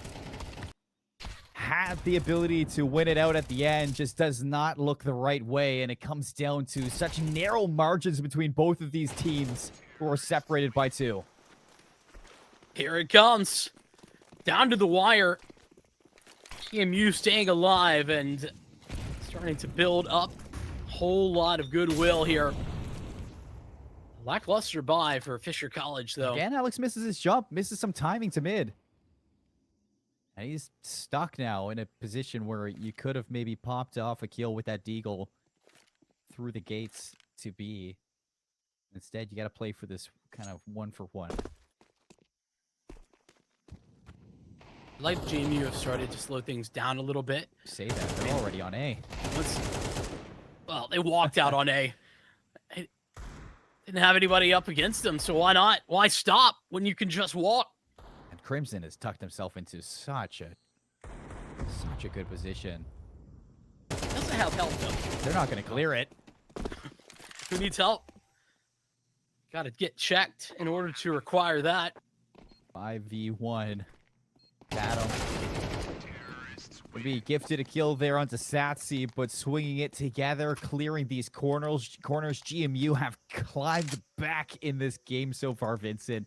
Down by 1, and they have crumbled the cache of Fisher. And in the first half, Seymour, this was Team Zoker, to be honest with you. That was the big moment from Satsi as well, but outside of that, I think Satsi had like 5-6 kills. This is a team effort from GMU at the moment, and they've reset Fisher's economy. Alex is going to jump right on through, and this is the timing that he was looking for the pass, but he just doesn't have the weaponry to commit this time. At range, Satsi going to decapitate Why Not on the angle and open up this round for GMU, expecting a second one. Lovely patience from Satsi to absorb the aggression now of these Falcons. Juxo hiding away, cowering in a corner with this Teakle. I'd be cowering too. I mean, he's hoping to get this one, and if Shipsy doesn't fully clear this one, Frizzy could also combine this one. Frizzy trying to keep all the attention on him, but Shipsy's like, I don't want anything to do with this. This is a trick. Yeah. Guys playing games over there at B. I'm not walking into that. No trap card's going to get activated this time. Not for GMU. And in fact, they got to set a little trap of their own. More just an AK, a turret of sorts for Crimson. Is going to wait and watch for this mid-return. Not the first time he's been sneaky, but it's a different spot, a different place, and a different rounds. GMU tie us up 9 apiece. 18 rounds in. We got ourselves a game. All right. Fisher taking a timeout. I think we should do the same. Seymour, I'm going to keep it a buck. If you had mentioned that, GMU would be potentially about to be in position for a 2-0 in this series, I don't think I would have believed you, especially not once we knew the map pool. We called them underdogs, but we never called it impossible for them. True. It was just a tall mountain to climb, and they have the climbing gear so far. I will say, I mean, GMU looking once again like the dark horses of this tournament. It's so funny that you say that. I actually pulled out my notes from the NACE finals, and written across GMU, I literally have in big, bold letters, Dark Horse. Like the Katy Perry song. Yeah, exactly. It's a great song, by the way. I know it's dated at this point, but this says more about us, maybe, than probably anything else. A little bit of a gap in the smoke, and Alex is going to capitalize. Oh, narrowest of margins yet again, and Satsi will refrag it. Back and forth affair between the two, and Juxo is looking to play off of the success of his teammate, the smoke. Satsi. Gotta check this, though. A little bit of suspicion for this one, but it looks like all of his attention is away from the corner. But that smoke, it's gonna maybe create a false sense of security. No, Sassy turns the corner and delivers. That's a 4-on-3, and it's massive because it's a turnaround. The money for Fisher, they just got done off the back of a save. They can't afford another loss. 10-14. Sassy hasn't had the prettiest games, but silent but deadly is how I would explain. He's had the impact. Yeah. Massive moments for Sassy. It all comes down to 47 seconds and an idea that this execute is leading to A, and it's the right call to make. Only person to stop this is going to be Tatum. Crimson's getting the idea that nothing is really aggressive towards the A side. And with Fisher down a man, you would maybe expect for them to be pushing and trying to gather some info or get some knowledge about where this is at. And Frizzy's done just that. Back turns. Both sides. And the timing, the patience, Frizzy hoping to get 2 out of this one, but nobody else is home. Brings us into a 3v3, and it's all down to this A execute. Tatum is here. Tatum is clear. Finds 2. Sassy now has to do it all, but knocked down to 7 HP. Won't be allowed to plant, but given the 1v1, and Frizzy isn't here. Fisher, though, the time is in their favor, and it's drawn all the way down to not being able to plant. Wow, Tatum goes huge. It's so funny. Such wise decision-making from Fisher College in this round. Just as I was saying, maybe you want to find some early information on where this is headed. Frizzy walks forward, gets a freebie. The mid lurk, the presence there denied. And that's exactly where Frizzy can just hang out. Without the time, they can't find the victory. But Fisher, they're not out of the woods just yet. Look at the busted nature of this purchase. So on an auto shotty, as beautiful and as effective as this can be, he's not in cave, then it will be a lot more difficult. This is exactly where you want to be with this weapon. Gypsy just moments away from meeting death. Lots of noise around. Juxo head on a swivel, expecting somebody to turn this corner at any moment, and here they come. Shipsy. He gets spammed, though. He is teasing me right now, and he sees him out. Oh, the auto shot. He won't get it done this time. Knocks him down to 20 health, and it's on the shoulders of Why Not and Frizzy to hopefully stop it, but Southsea's been waiting with the op, and it's good enough to find yet another kill in this round. Clearing the corner is Zoker yet again, and the smokes are now going to be dropped. But Alex, he's a man who shouldn't be trifled with. His HE, oh, it's just a little too deep. Bomb's still yet to go down, and flashing out is going to be Alex looking to get aggressive through the smoke, but Shipsy on an angle is going to collect yet another kill in the round and put Tatum in a 1v4 with no utility, no head armor, and only an M4A1S to spray through these smokes. It is done. No kit. GMU continuing to go pound for pound with one of the best that Collegiate Counter-Strike has to offer. I don't think we could have asked for a better game on this Saturday afternoon. No, I'm loving it. Absolutely loving it. I was thrown off. I told you in the green room. I wasn't quite expecting to see what GMU put together, and it took me a moment to really come to terms with what we were seeing. And I was concerned that it was, a little bit of a flash in the pan, That can happen, but twice it is a pattern, and twice GMU have been putting together some utterly incredible moments. It's not a flash in the pan. They're cooking with gas. And I don't want to see them take their foot off the pedal just yet. Well, so they're going to pump the brake a little bit. Yeah, it's not the worst call either. You've broken the economy of Fisher once again. You know you have a chance to take your lead, but you've had this chance in the past. And rounds like this have fallen from the opportunity of GMU. So now you slow down, you collect yourself. You don't want to overexert into this round and give up what could be a lead on the map pick of Fisher. So this is a really smart choice. The good news for GMU is that, Fisher have a little bit of extra cash if they wanted to invest something further, but they are really looking to get all of their utility out. They need to take mid control effectively.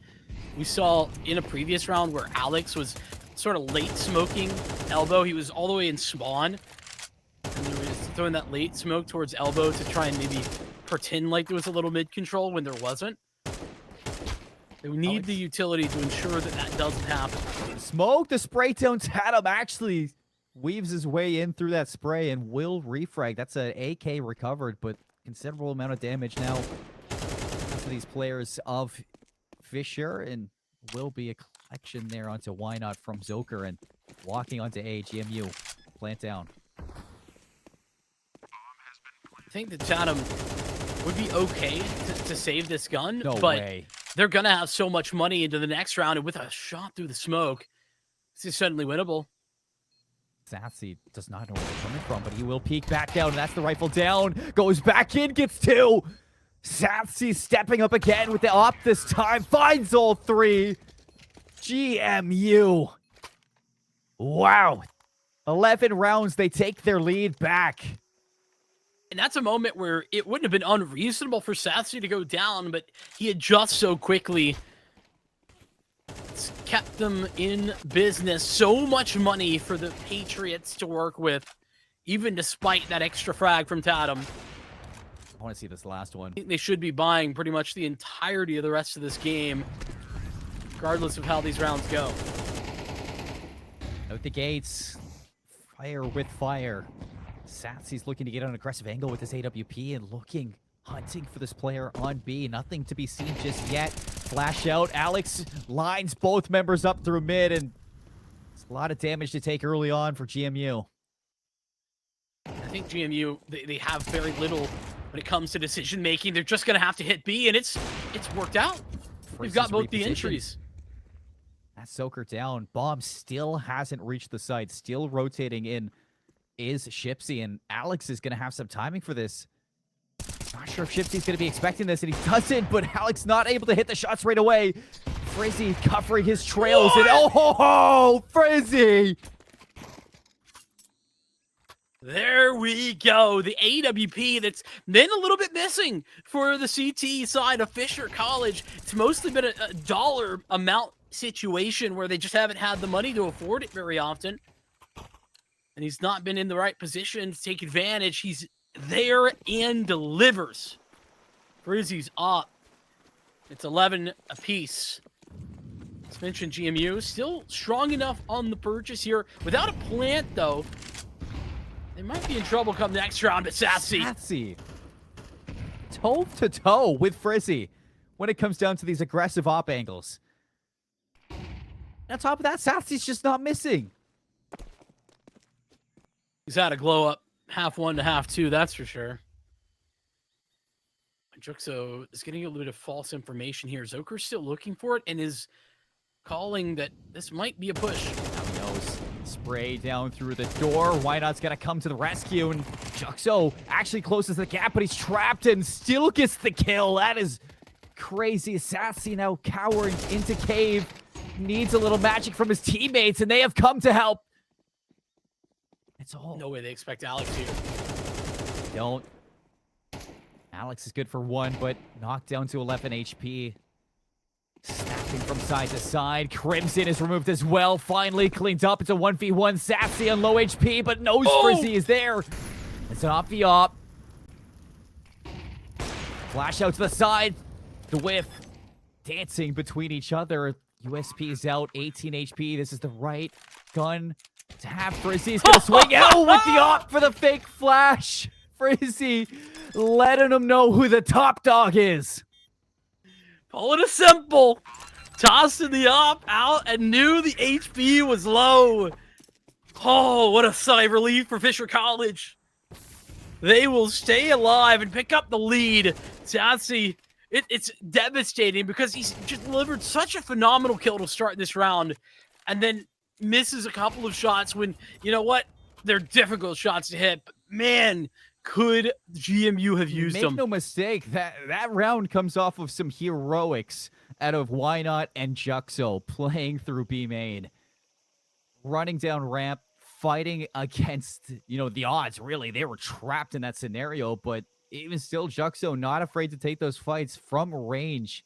Gets an unwinnable kill with the MP9, and Why Not doubles down with the kill towards CT or towards the T spawn. So You look to the two of them to really disrupt what started off as a really successful round of the SATC. You know, it's funny. I think it's actually them deciding not to fully engage with the player at double door, instead ensuring that they can call the rotation, call some support, so it instantly helps them out. Here we go. Could be the final round of the game. Tracy gonna give him a little bit of leeway here. Early trades coming out, but Tatum working the flank. A very fast round from Fisher. They want to win it. They want to win it now. Juxo, Zoker, back and forth. Crimson looking to break through, but it's a 1v2. Zoker, against the odds, has an idea that the op is in Donut, but he's not going to expect a reposition in Frizzy. Who else but Frizzy to send us to map 3? We got Anubis. It's going all the way. The distance was required. And you know what? I mean, just from top to bottom, a phenomenal game of Counter-Strike that we just watched. I mean, everyone had some moments. Everybody had some time to shine.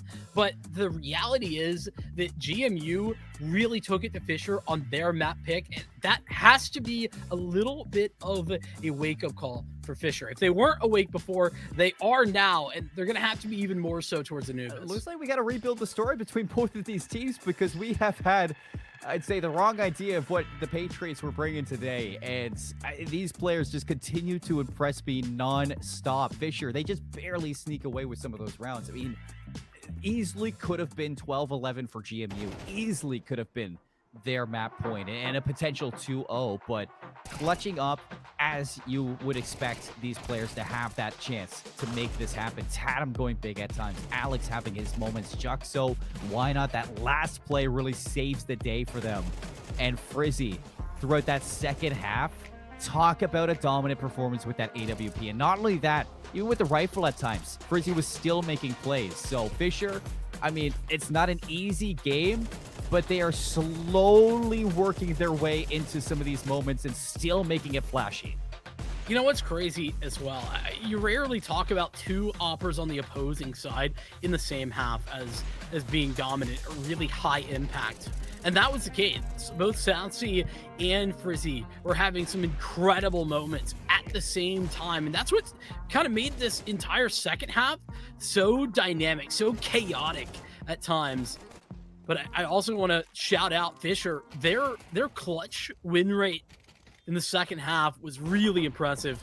GMU, they found some big moments of their own, but overall, I think Fisher got the better of the clutch when it came to the second half overall. With that being said, I mean, you said that there was maybe a chance if it had gone one round the other direction, we could have been looking at a GMU game. I think the reality is so many of those rounds were entirely down to one or two moments that this game could have been entirely different. You run this 10 times and we don't get the same type of game once. No, not at all. I agree with that 100%.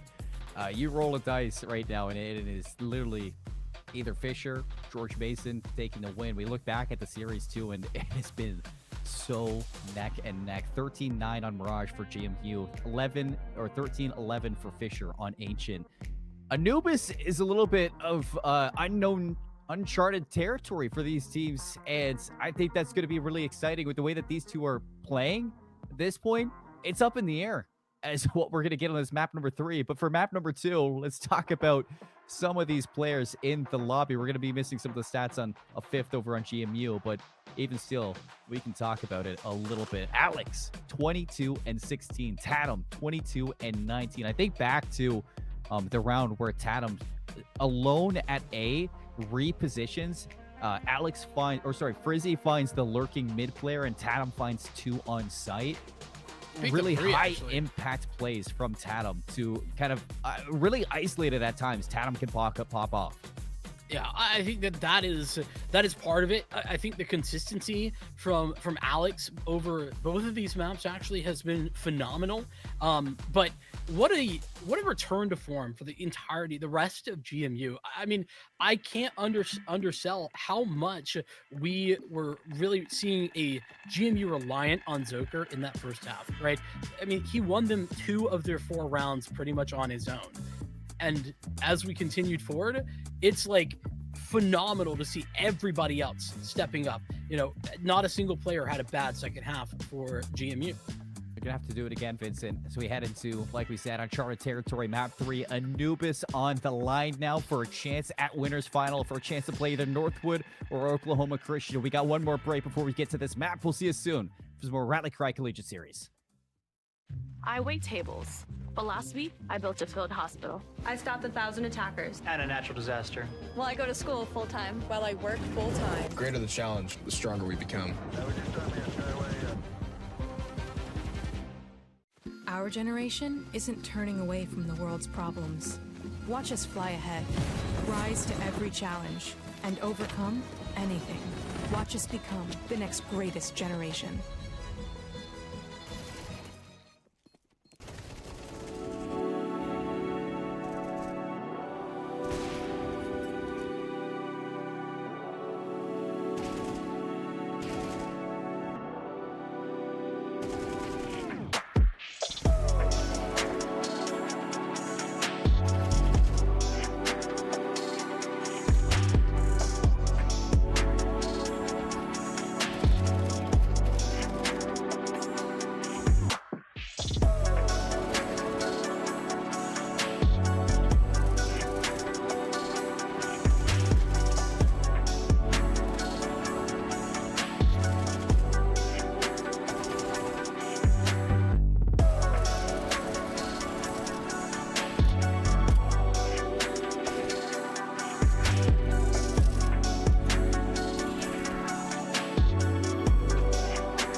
A pleasant surprise as we're heading into map number 3 between Fisher and George Mason University. We got the Rally Cry Collegiate Series presented by Army National Guard, and we got ourselves a series, folks. We're heading to Anubis, and it is going to be a very, very close map if the past two have anything to say about it. Yeah, I mean, to be fair, I think we walk into Anubis with maybe the least amount of information of any of the previous two, though, considering the fact that I think that Fisher have a pretty strong Anubis. I saw them playing quite a few Anubis games when I was doing some research, but I don't know what GMU have to offer. I know they're willing to play Anubis. They were last semester as well, but they very rarely got the chance to do so. I think they just had 1 or 2 Anubis games that I ended up getting to watch. So there's some good, there's some question marks, and well, there is the fact that we have seen GMU just step up to the plate and knock it out of the park. Yeah, I was gonna say, I feel like at this point, Vincent, it doesn't matter where we go. GMU, they're playing some exceptional Counter-Strike, and they're playing, at par with one of the best teams that, we will look at on pen and paper for Collegiate Counter-Strike and say that they're going to be at the top. And I think that Fisher are maybe possibly a little bit stun-locked off of that and not expecting George Mason to come out of the gate swinging like they have. So heading into this third map, really, it's kind of everything out the kitchen window right now for GMU, and let's see it all on the line. Fisher have got to have recovered by this point from that stun, especially considering they just picked up the map win.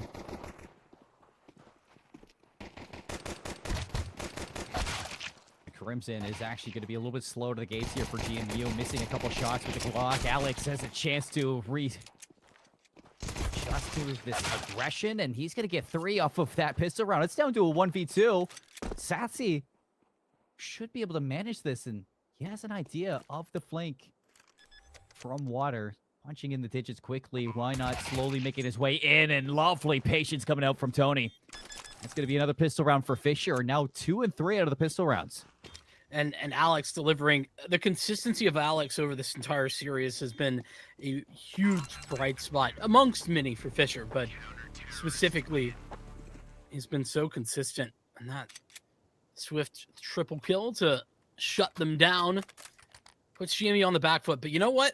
We've rarely seen a pistol round followed by the force buy, because we haven't seen really too many plants on pistols. The plant comes in this time. And so GMU gonna give it their best shot on the force. I haven't seen too many people force buy so far in this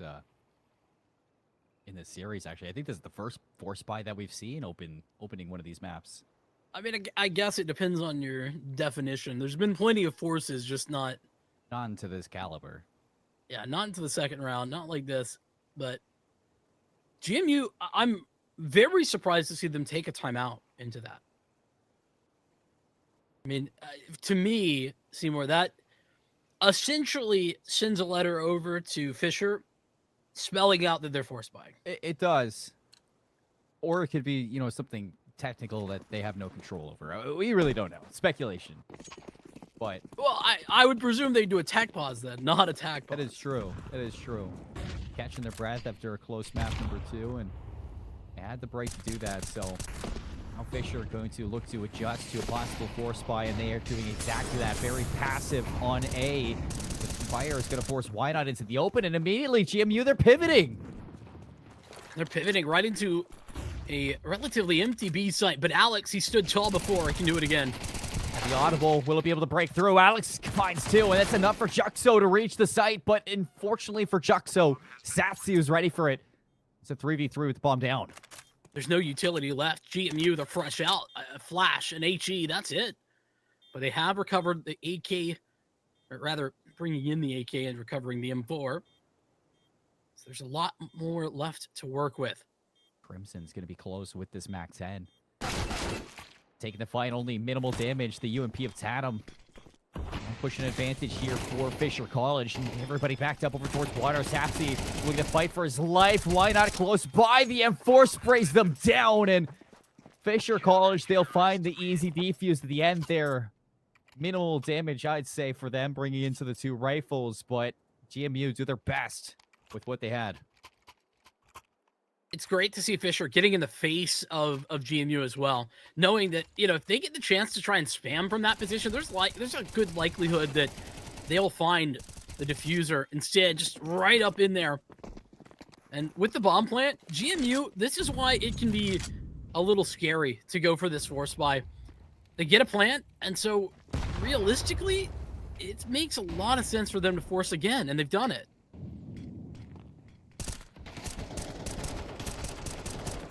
Time around. Oh, I was going to say, Tatum being a little bit more passive on these angles, but swings out and really snuffs out the aggression into B single-handedly.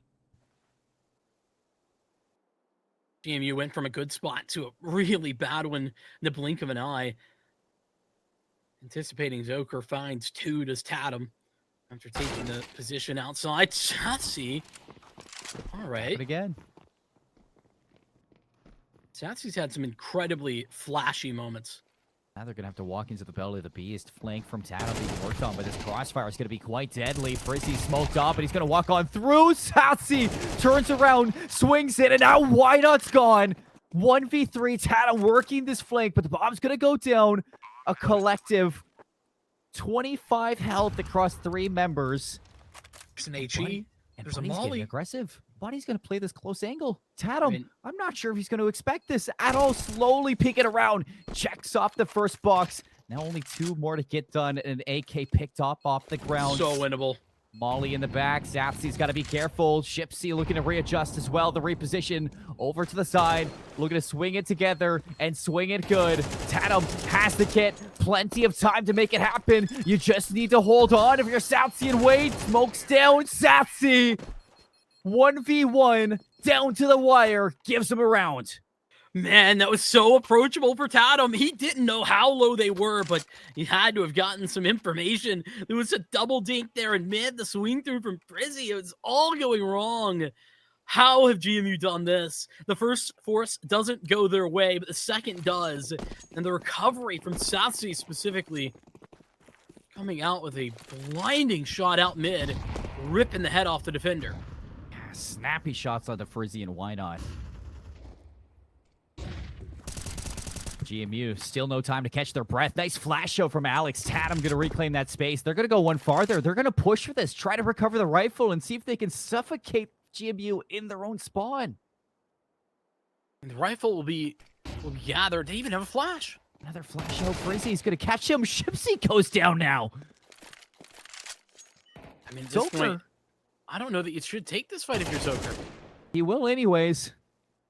Not listening to the direction of you. He's going to find a second one. What is this round? I mean, I guess he had backup, but that'll alleviate some of the pressure. Oh, and they are really collecting this round back. Unfortunately, though, not going to expect another player. Alex going to bring this into a 2v2. And Tatum is rotating all through the CT spawn. Back over towards B. Or, sorry, back over towards A. With the only rifle now for Fisher. Tatum's the big moment, and he gets a dink, but no dice. Victory slips from his fingers, but it's Alex. Scott, no kit, though. I think Buddy Plenty of actually time. spotted him as Alex saw Buddy on the exit, so they know they're going to be safe and sound tucked to a main. Bomb is planted for them. Smoke out for Alex. He's going to fake it. Playing around the smoke. He's going to listen to both of them. Now swinging with the deagle. The shot's good for a little bit of damage on the Sapsy, but nothing to write home about. A game of force-wise, this should be the first actual eco of the entire map. Coming in around 5 by Fisher College. Things are going to go as I expect. I need to take a breath after that. I mean, I felt like I was just watching a heavyweight championship. It does feel that way, doesn't it? I mean, GMU have just kept the pressure alive time and time again, and the recovery, multi-frag from Zoker, so impactful. They're just going to run out mid. Cha-ching, cha-ching. Oh, Crimson. The MAC-10 spray. Everybody on the other side of the smoke. Crimson is rich, and so is Buddy. I hope he's got the music kit. A little cha-ching at the very beginning of it. You know the one I'm talking about, right? Yeah, I know what you're talking about. You absolutely don't. I want to say I do. Yeah, I know. I could hear it in your voice. It's okay.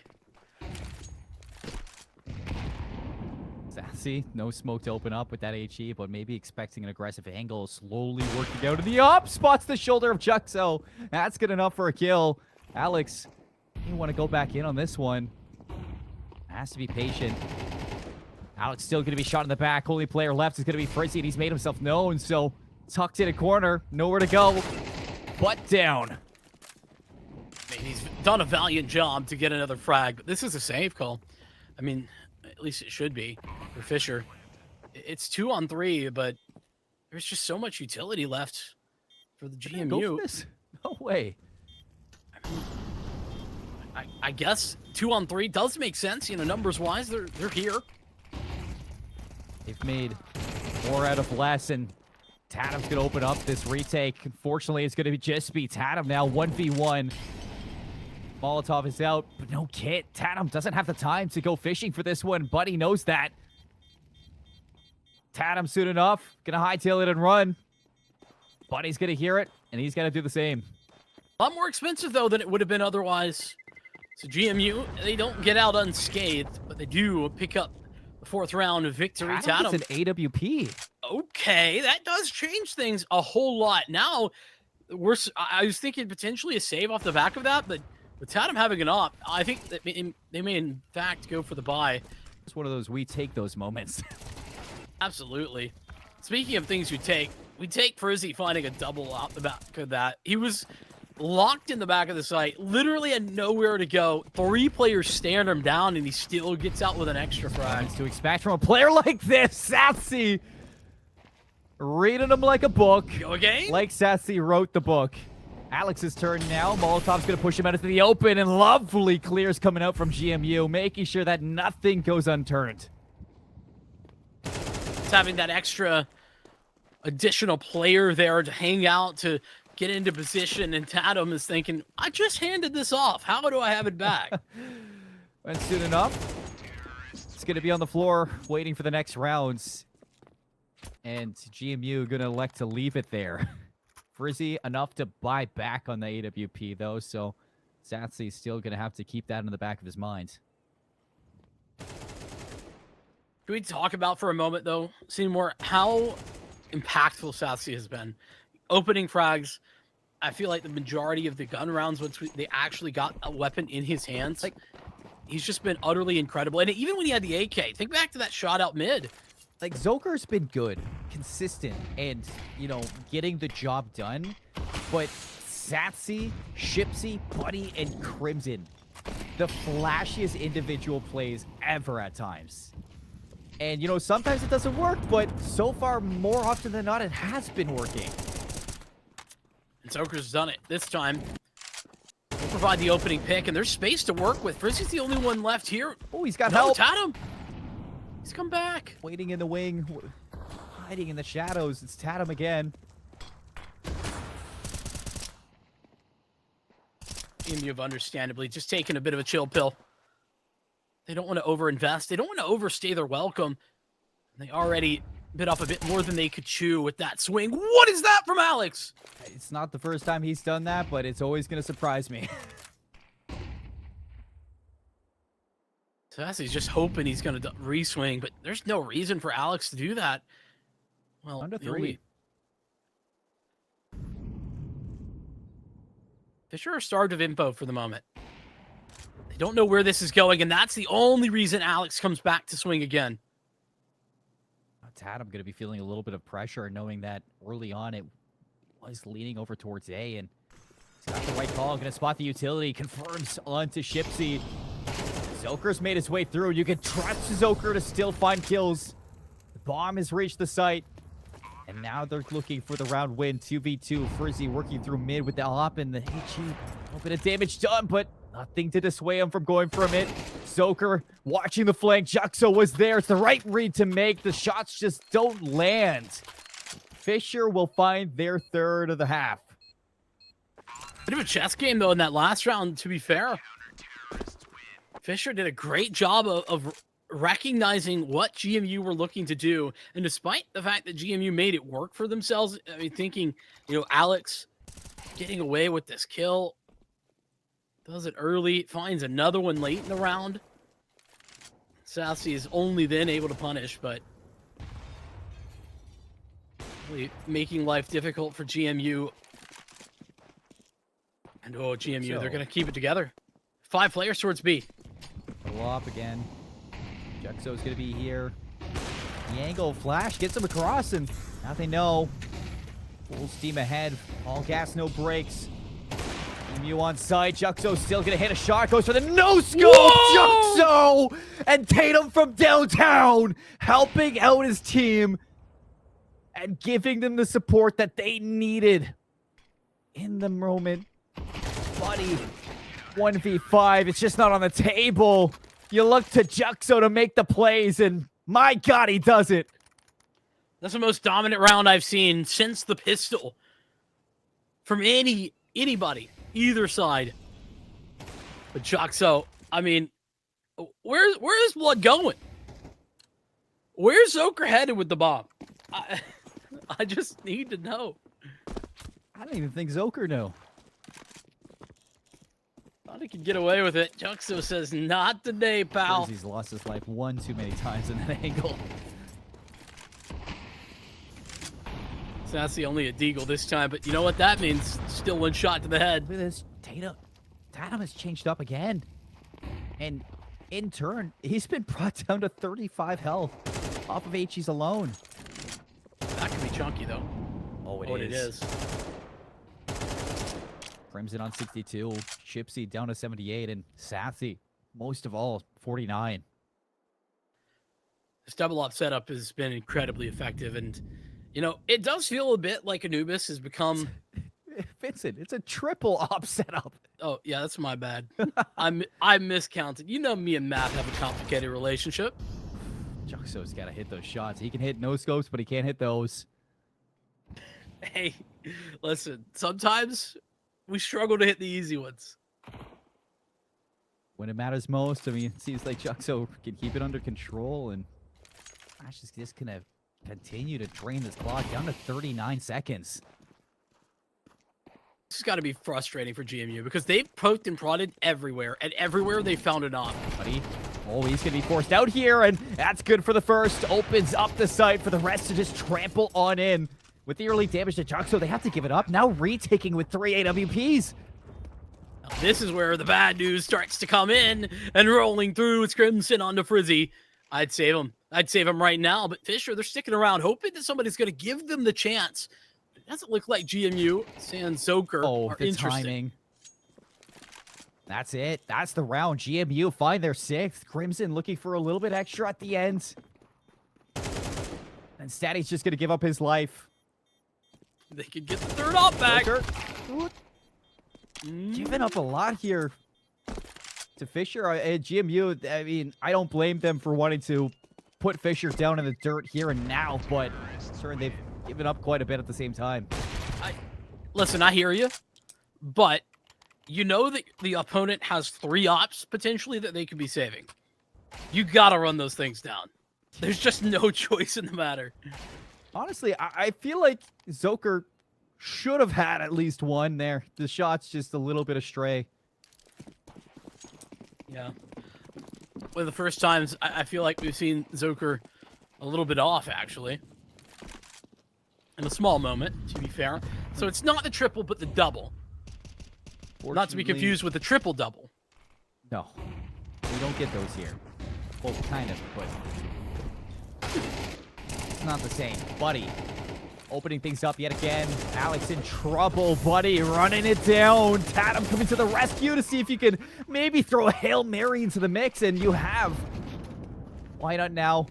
Not going to let go of this pacing just yet. It's a full retake in through water. Both members here blocked off by the Molotov.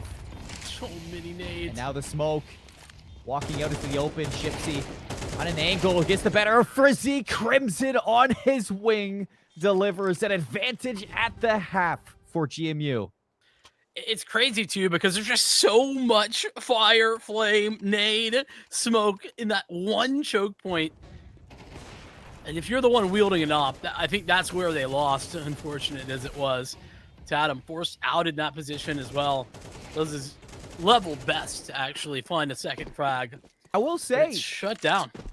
George Mason have done a phenomenal job at silencing Alex in this game. They really have. I mean, I've been praising Alex nonstop, and for good reason. But he's had some big moments, but they've been limited. I think that really reflects in the scoreline, especially for a lot of these side takes to be really on point with their utility, giving them no space to work with, and that has forced him actually to change things up. Now playing through mid alongside Frizzy, not with the op, with the M4. Flashing out, Frizzy's going to go in deep and gets not one, but two. With why not on A? This is essentially done and dusted for the Patriots into this round. It's looking like 7-5 will be the scoreline. Sassy and Zoker, final two members just hanging out. Sassy's actually spent the entire round here, by the way. Just hoping that somebody's going to swing. And, you know, credit to Fisher. They have learned their lesson. I don't want to take credit away from Alex at all. When he's not really stepping up when it comes down to the frag capabilities that he has. The support game from Alex has been second to none. We saw it back on Ancient with a lot of the site retakes from Why Not. Just a flash from downtown, and Alex can make all the plays for the rest of his team. But now it's just down to Zoker, who walks through the gates and put down on the spot. 7-5 at the half. GMU Patriots are leading. Off the back of an impressive half from Tatum. You know, we really didn't talk too much about like the individual moments, but and he's up at 15 frags. Didn't realize how many he had gathered. Was really consistent throughout the half, and was really the tip of the spear when it came to some of the B aggression that I think Fisher had some of their best success with. All that to say, as we look towards the second half, GMU doing about what you would expect. Remember, this is still a T-sided map.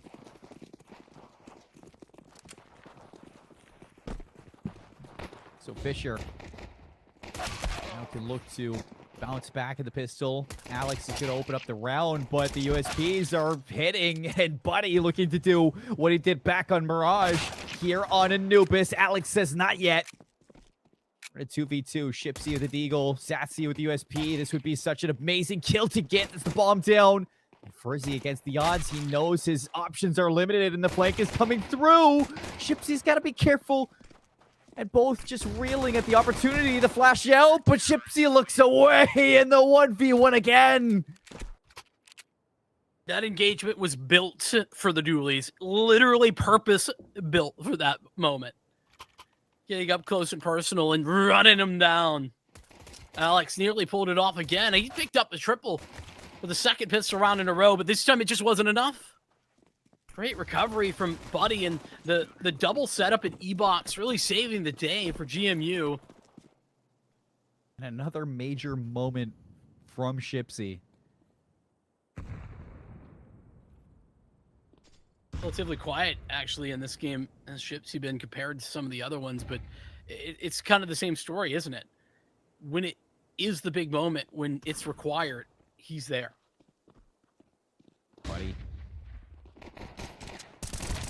Let them through, and might be the last we see of him for that side. 2 for 2 trades. Fisher have gotten through, and the bomb is getting planted now, but on the flank, Zoker won't be able to stop the plant. Tatum now here at range, not going to expect the reintroduction of Shipsy, who sidelines them both. The plant comes through for Fisher. Not a terrible round off the forest, but it is going to be GMU finding 9 on Anubis. Well, let's be clear. There was no force buy. Fisher just had a P250. They had a couple Glocks. They fully didn't have an investment here. And they still got 2 kills and a bomb plant.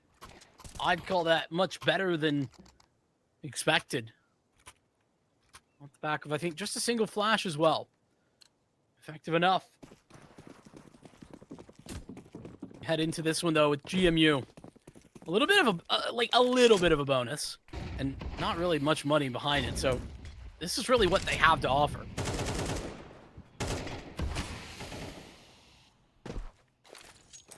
We didn't see the XM flourish on Ancient when Juxo brought it out. It seemed like...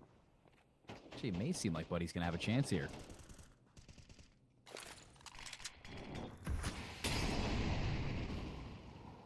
Are they going to tune into the site here? HE's out. Right onto the doorstep of Frizzy and Why Not. Both down to 63 and 62. going to soften them up for this XM to really do some damage. This XM can be such a chair to contend with in E-Box especially. And they're all ready to walk right in. And he's got support too. Molly. He wants to let it rip. When he does, I mean, Buddy going to do the exact same. So the Mollies are down. Buddy's going to walk forward. Only gets the one with the XM. And Crimson going to see if you can expand on this opportunity. Finessing around the pillars. Getting tapped on from below. Crimson, a second one in the round. You gotta be kidding me. A chance for Zoker to give the edge, but shut down by Alex, and it's all onto Ship C yet again for the clutch. 1v2, and Alex has an idea exactly where he's going to come from. The swings out. The head of Alex not going to be locked onto. And Ship C finally silenced. And nearly given a chance to come away from that was Crimson with the double on an MP9, no less, from some range. Here's what Buddy saw as he swung around the corner, but this was what I was talking about. That kill from Crimson, phenomenal. Alex, far too aware, though, towards the back end of that one. With a 6-9 scoreline. Fisher College up against the GMU Eco. And GMU rarely have been on the Eco. Oh, Zoker. Oh, man. Making me sound like Mickey Mouse there. Was that your best Mickey Mouse impression? Can you give Definitely not, and I will not do it again. Try? What? Why not? The most you're going to get out of me. Oh, Tatum. A little bit of trouble. No worries, though. Not just a little? No. Little, ho-ho! You know, nothing like that? There we go. Very nicely done, though. This round, yeah, I am. Thank you. You know, I'm not a complicated guy, Seymour. You just gotta give you a little bit of something to work with. See, now, I mean, you know, Mickey's not the problem. It's Goofy that's the tough one. we can call it right there. Shifty's hoping to find this AK, but I don't actually know where it went. Presumably, it's been tossed off the map. No. It was like Mission Impossible watching Tatum get that back. Threw an HE down mid, recovered it, and threw it over the top. I was too busy asking for Mickey impressions. Eyes on the game, buddy. Yeah, it's on me. Shipsy, you gotta walk out with 5-7. Maybe something else, but maybe something more. It's looking doubtful.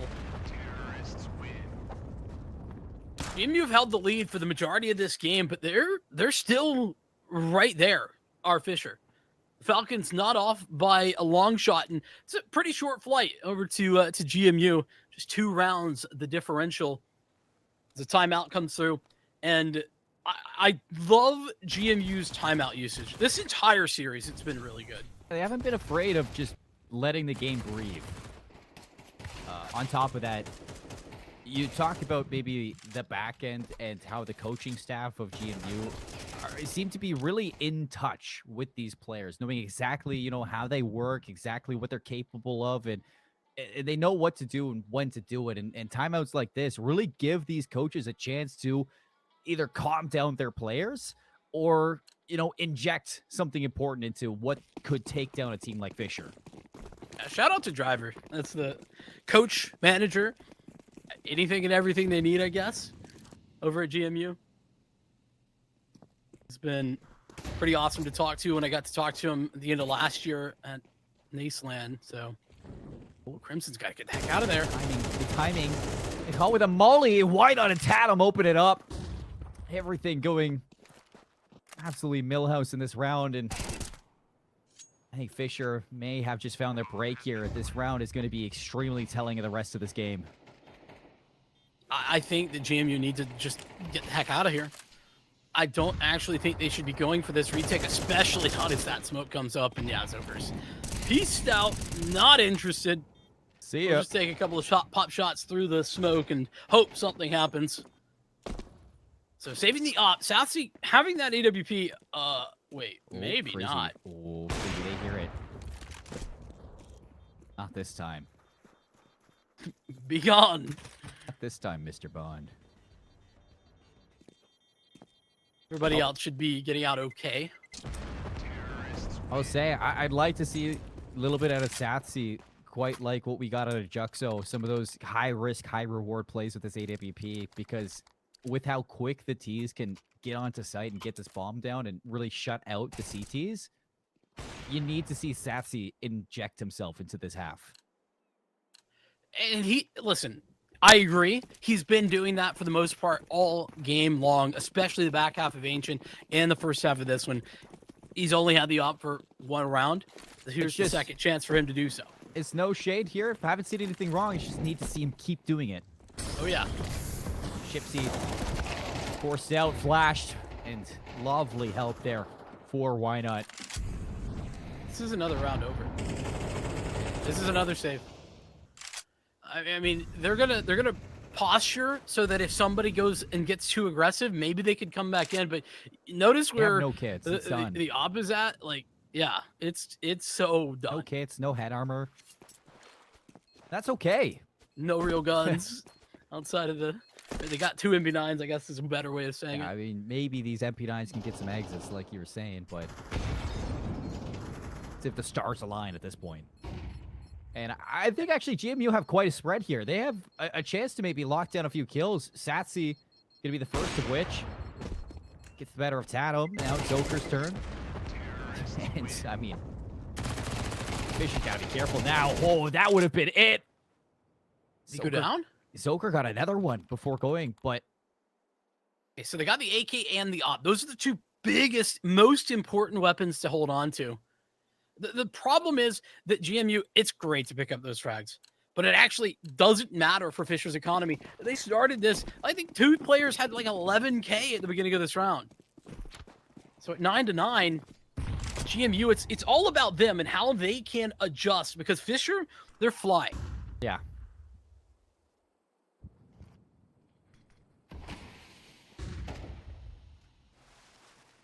Pretty slow off the start here. Want to give up anything for free. Gonna fully open up this smoke, but the HE's now double HE out into water, and Frizzy's out to 12. Molotov, but nothing to write home about for that one. And Tatum, he's the first to fall in this round. Zoker could have a chance to get a second one. He will catch Alex looking the wrong way, and Fisher starting to fall behind in the round. Sort of a first.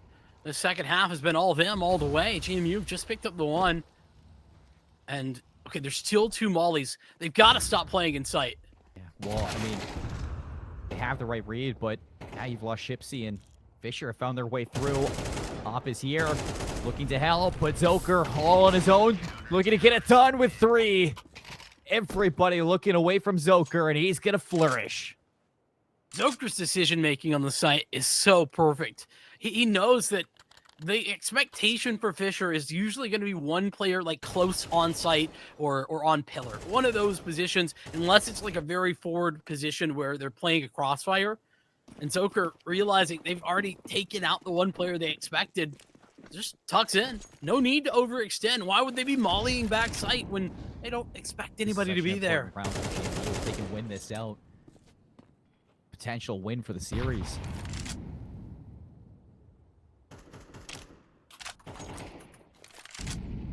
Fisher's money not quite as perfect as it once was. They're still doing okay, but why not? And Juxo's the only ones with extra cash flow. That's a given for the CTs. It's CT side, but slower, more methodical approach for Fisher. Zoker again. He gets out with his life too. Oh, and he gets a second one barely on the Frizzy. Shots just not landing at the moment. Juxo finally going to refrag, and Molotov recovered from Alex. They're going to head over towards A, and they're going to do it quick. Why not? Or not. Posturing. Alex just saw Somali over towards E-Box. It's pulled 3 players for just a hesitation. Shipsy's but it's still enough. Here. He's listening to everything, and he's calling for reinforcements. If Shipsy can get one, he's already gone above and beyond. Why not's going to be spotted, and Shipsy's going to collect it, though. Juxo looking to make the difference, 2v2. Low HP on Zoker. Juxo watching over the plant, and Zoker's gonna shut it down. 30 seconds. Juxo is known. And Zoker just needs to play his life. And he's got help there, buddy. Waiting in the wings, hiding in the shadows. GMU, 11 rounds on Anubis. That was terrifying. What a incredible round from Zoker. I keep saying this name. It's crazy to see how consistent this guy is delivering when it matters the most for the Patriots.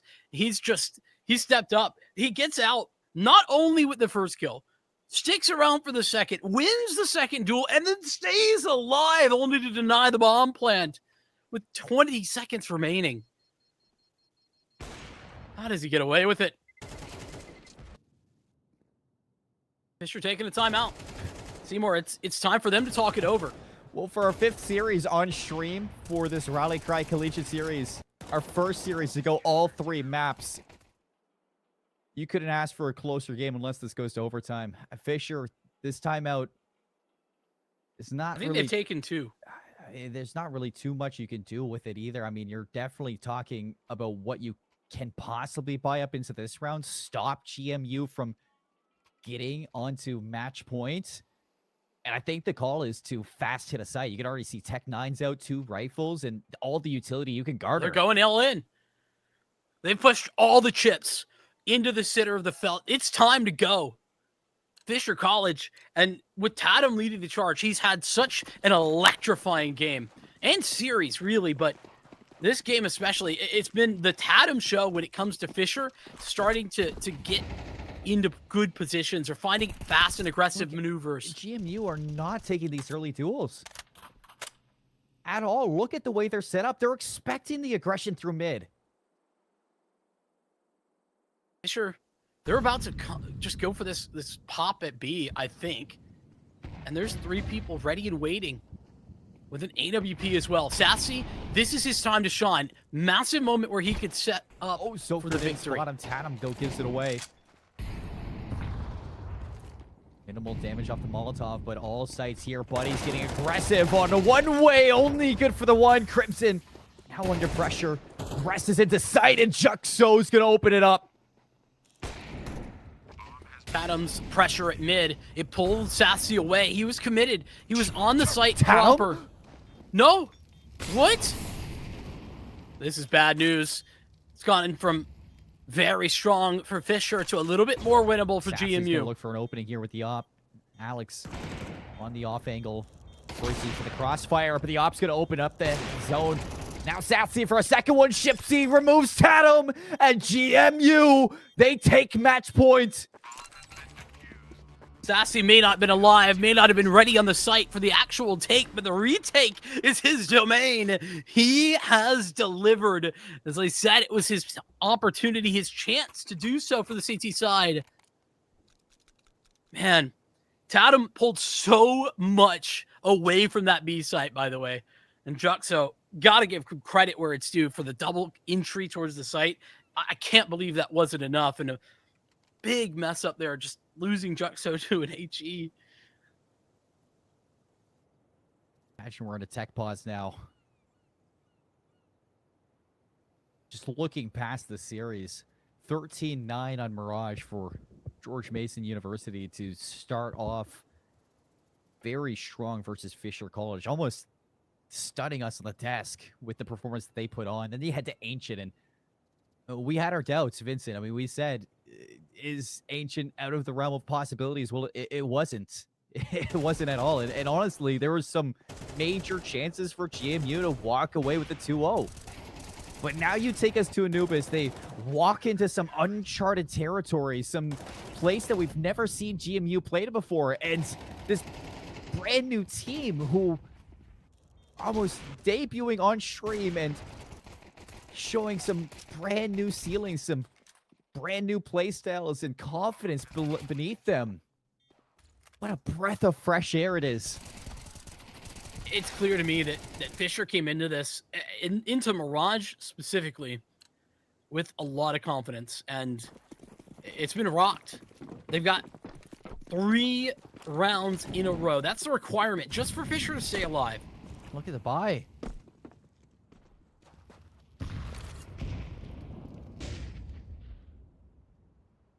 lot to work with here if you're Fisher, and you don't want this round to be prolonged. Sassy, though, collects the first again, and I mean, imagine if that's an AK.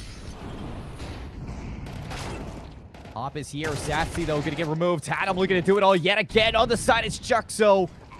Together, they turn things around, get the bomb planted, and now looking for more. Alex looking to cover their flank underneath the bridge, and Buddy's gonna get caught with his pants down. They need to save, actually. I think they should try to walk out of this. They're not. They're gonna stick it in. GMU, they're going all in. Round Zoker looking now to bring things back from below, but Tatum is repositioned all the way up top, and they have no idea. Tatum for the spray. Zoker sticking it. You gotta be kidding me! The ninja defuse from Zoker, and GMU punched their ticket into the winners final. How many times do we talk about Zoker? This guy has just gone absolutely insane. The entire series he's been delivering, and he does it in the final round of the game. I mean, I said maybe they should save just because it was a 2-on-3. There was no position to work from, and they had no idea that there was somebody in the smoke in heaven. Unfortunately, that is what seals the deal up against Fisher. That is going to sting a little bit for Fisher, especially for looking back at a couple of these rounds, Vincent. But, I mean, you're right to highlight Zoker and the plays that he was making. Incredible in that moment. Not the first ninja defuse that we've seen either in this series. Back on Ancient, it happened again. I think it was Shipsy that did it, if I'm not mistaken. But it's moments like that, and I said it, that kind of set you apart in these moments when it's so narrow, when it is so tense, and you imagine as the team at the advantage that it is just not possible for them to make a play like that. Oh, in the moment of hesitation, I mean, what a play. Yeah, I think a little loss for words and the way that goes down, because Fisher, they had it. They had extended for yet another round, but it was then that things just fell apart immediately. And I think what's really impressive here, it would be easier for me, you know, to talk about Fisher just not showing up if that was the case, right? Like Fisher, they came in and they played well, and they still weren't able to come away with it. It's so incredible for GMU. And you know what? I think my faith in Fisher, a little bit rocked right now. I mean, I'm at a loss for words with what we just saw. Fisher gonna have to fight down from the lower bracket, something that we did not expect at all. Last week on the desk when Marky joined us, he said that, you know, if anybody's gonna take down Northwood, it's going to be the Fisher Falcons. So heading into this series, you almost had that expectation that they were going to cruise through this, just overpower GMU and sail into those winners finals. The expectation of Northwood versus Fisher was kind of in the minds of, I'm sure, everybody looking at this bracket. But GMU, they came out and they have completely turned things around. So they're going to find themselves in the winners final. A big moment for George Mason University, the dark horses of a Rally Cry Collegiate Series tournament. They're going to be playing the winner of our next series coming up after this break. We got Northwood versus Oklahoma Christian. You don't want to miss it. A quick little break. We'll see you on the other side with more Counter-Strike. We get how uncertain the future is. We've come of age in a complex world, face to face with problems we didn't create. So what's going to happen next? We are. Because our future is the future. So we're going to build bridges and hospitals in a day and feed those left in the cold. We're going to do all this and more because we have an appointment with destiny.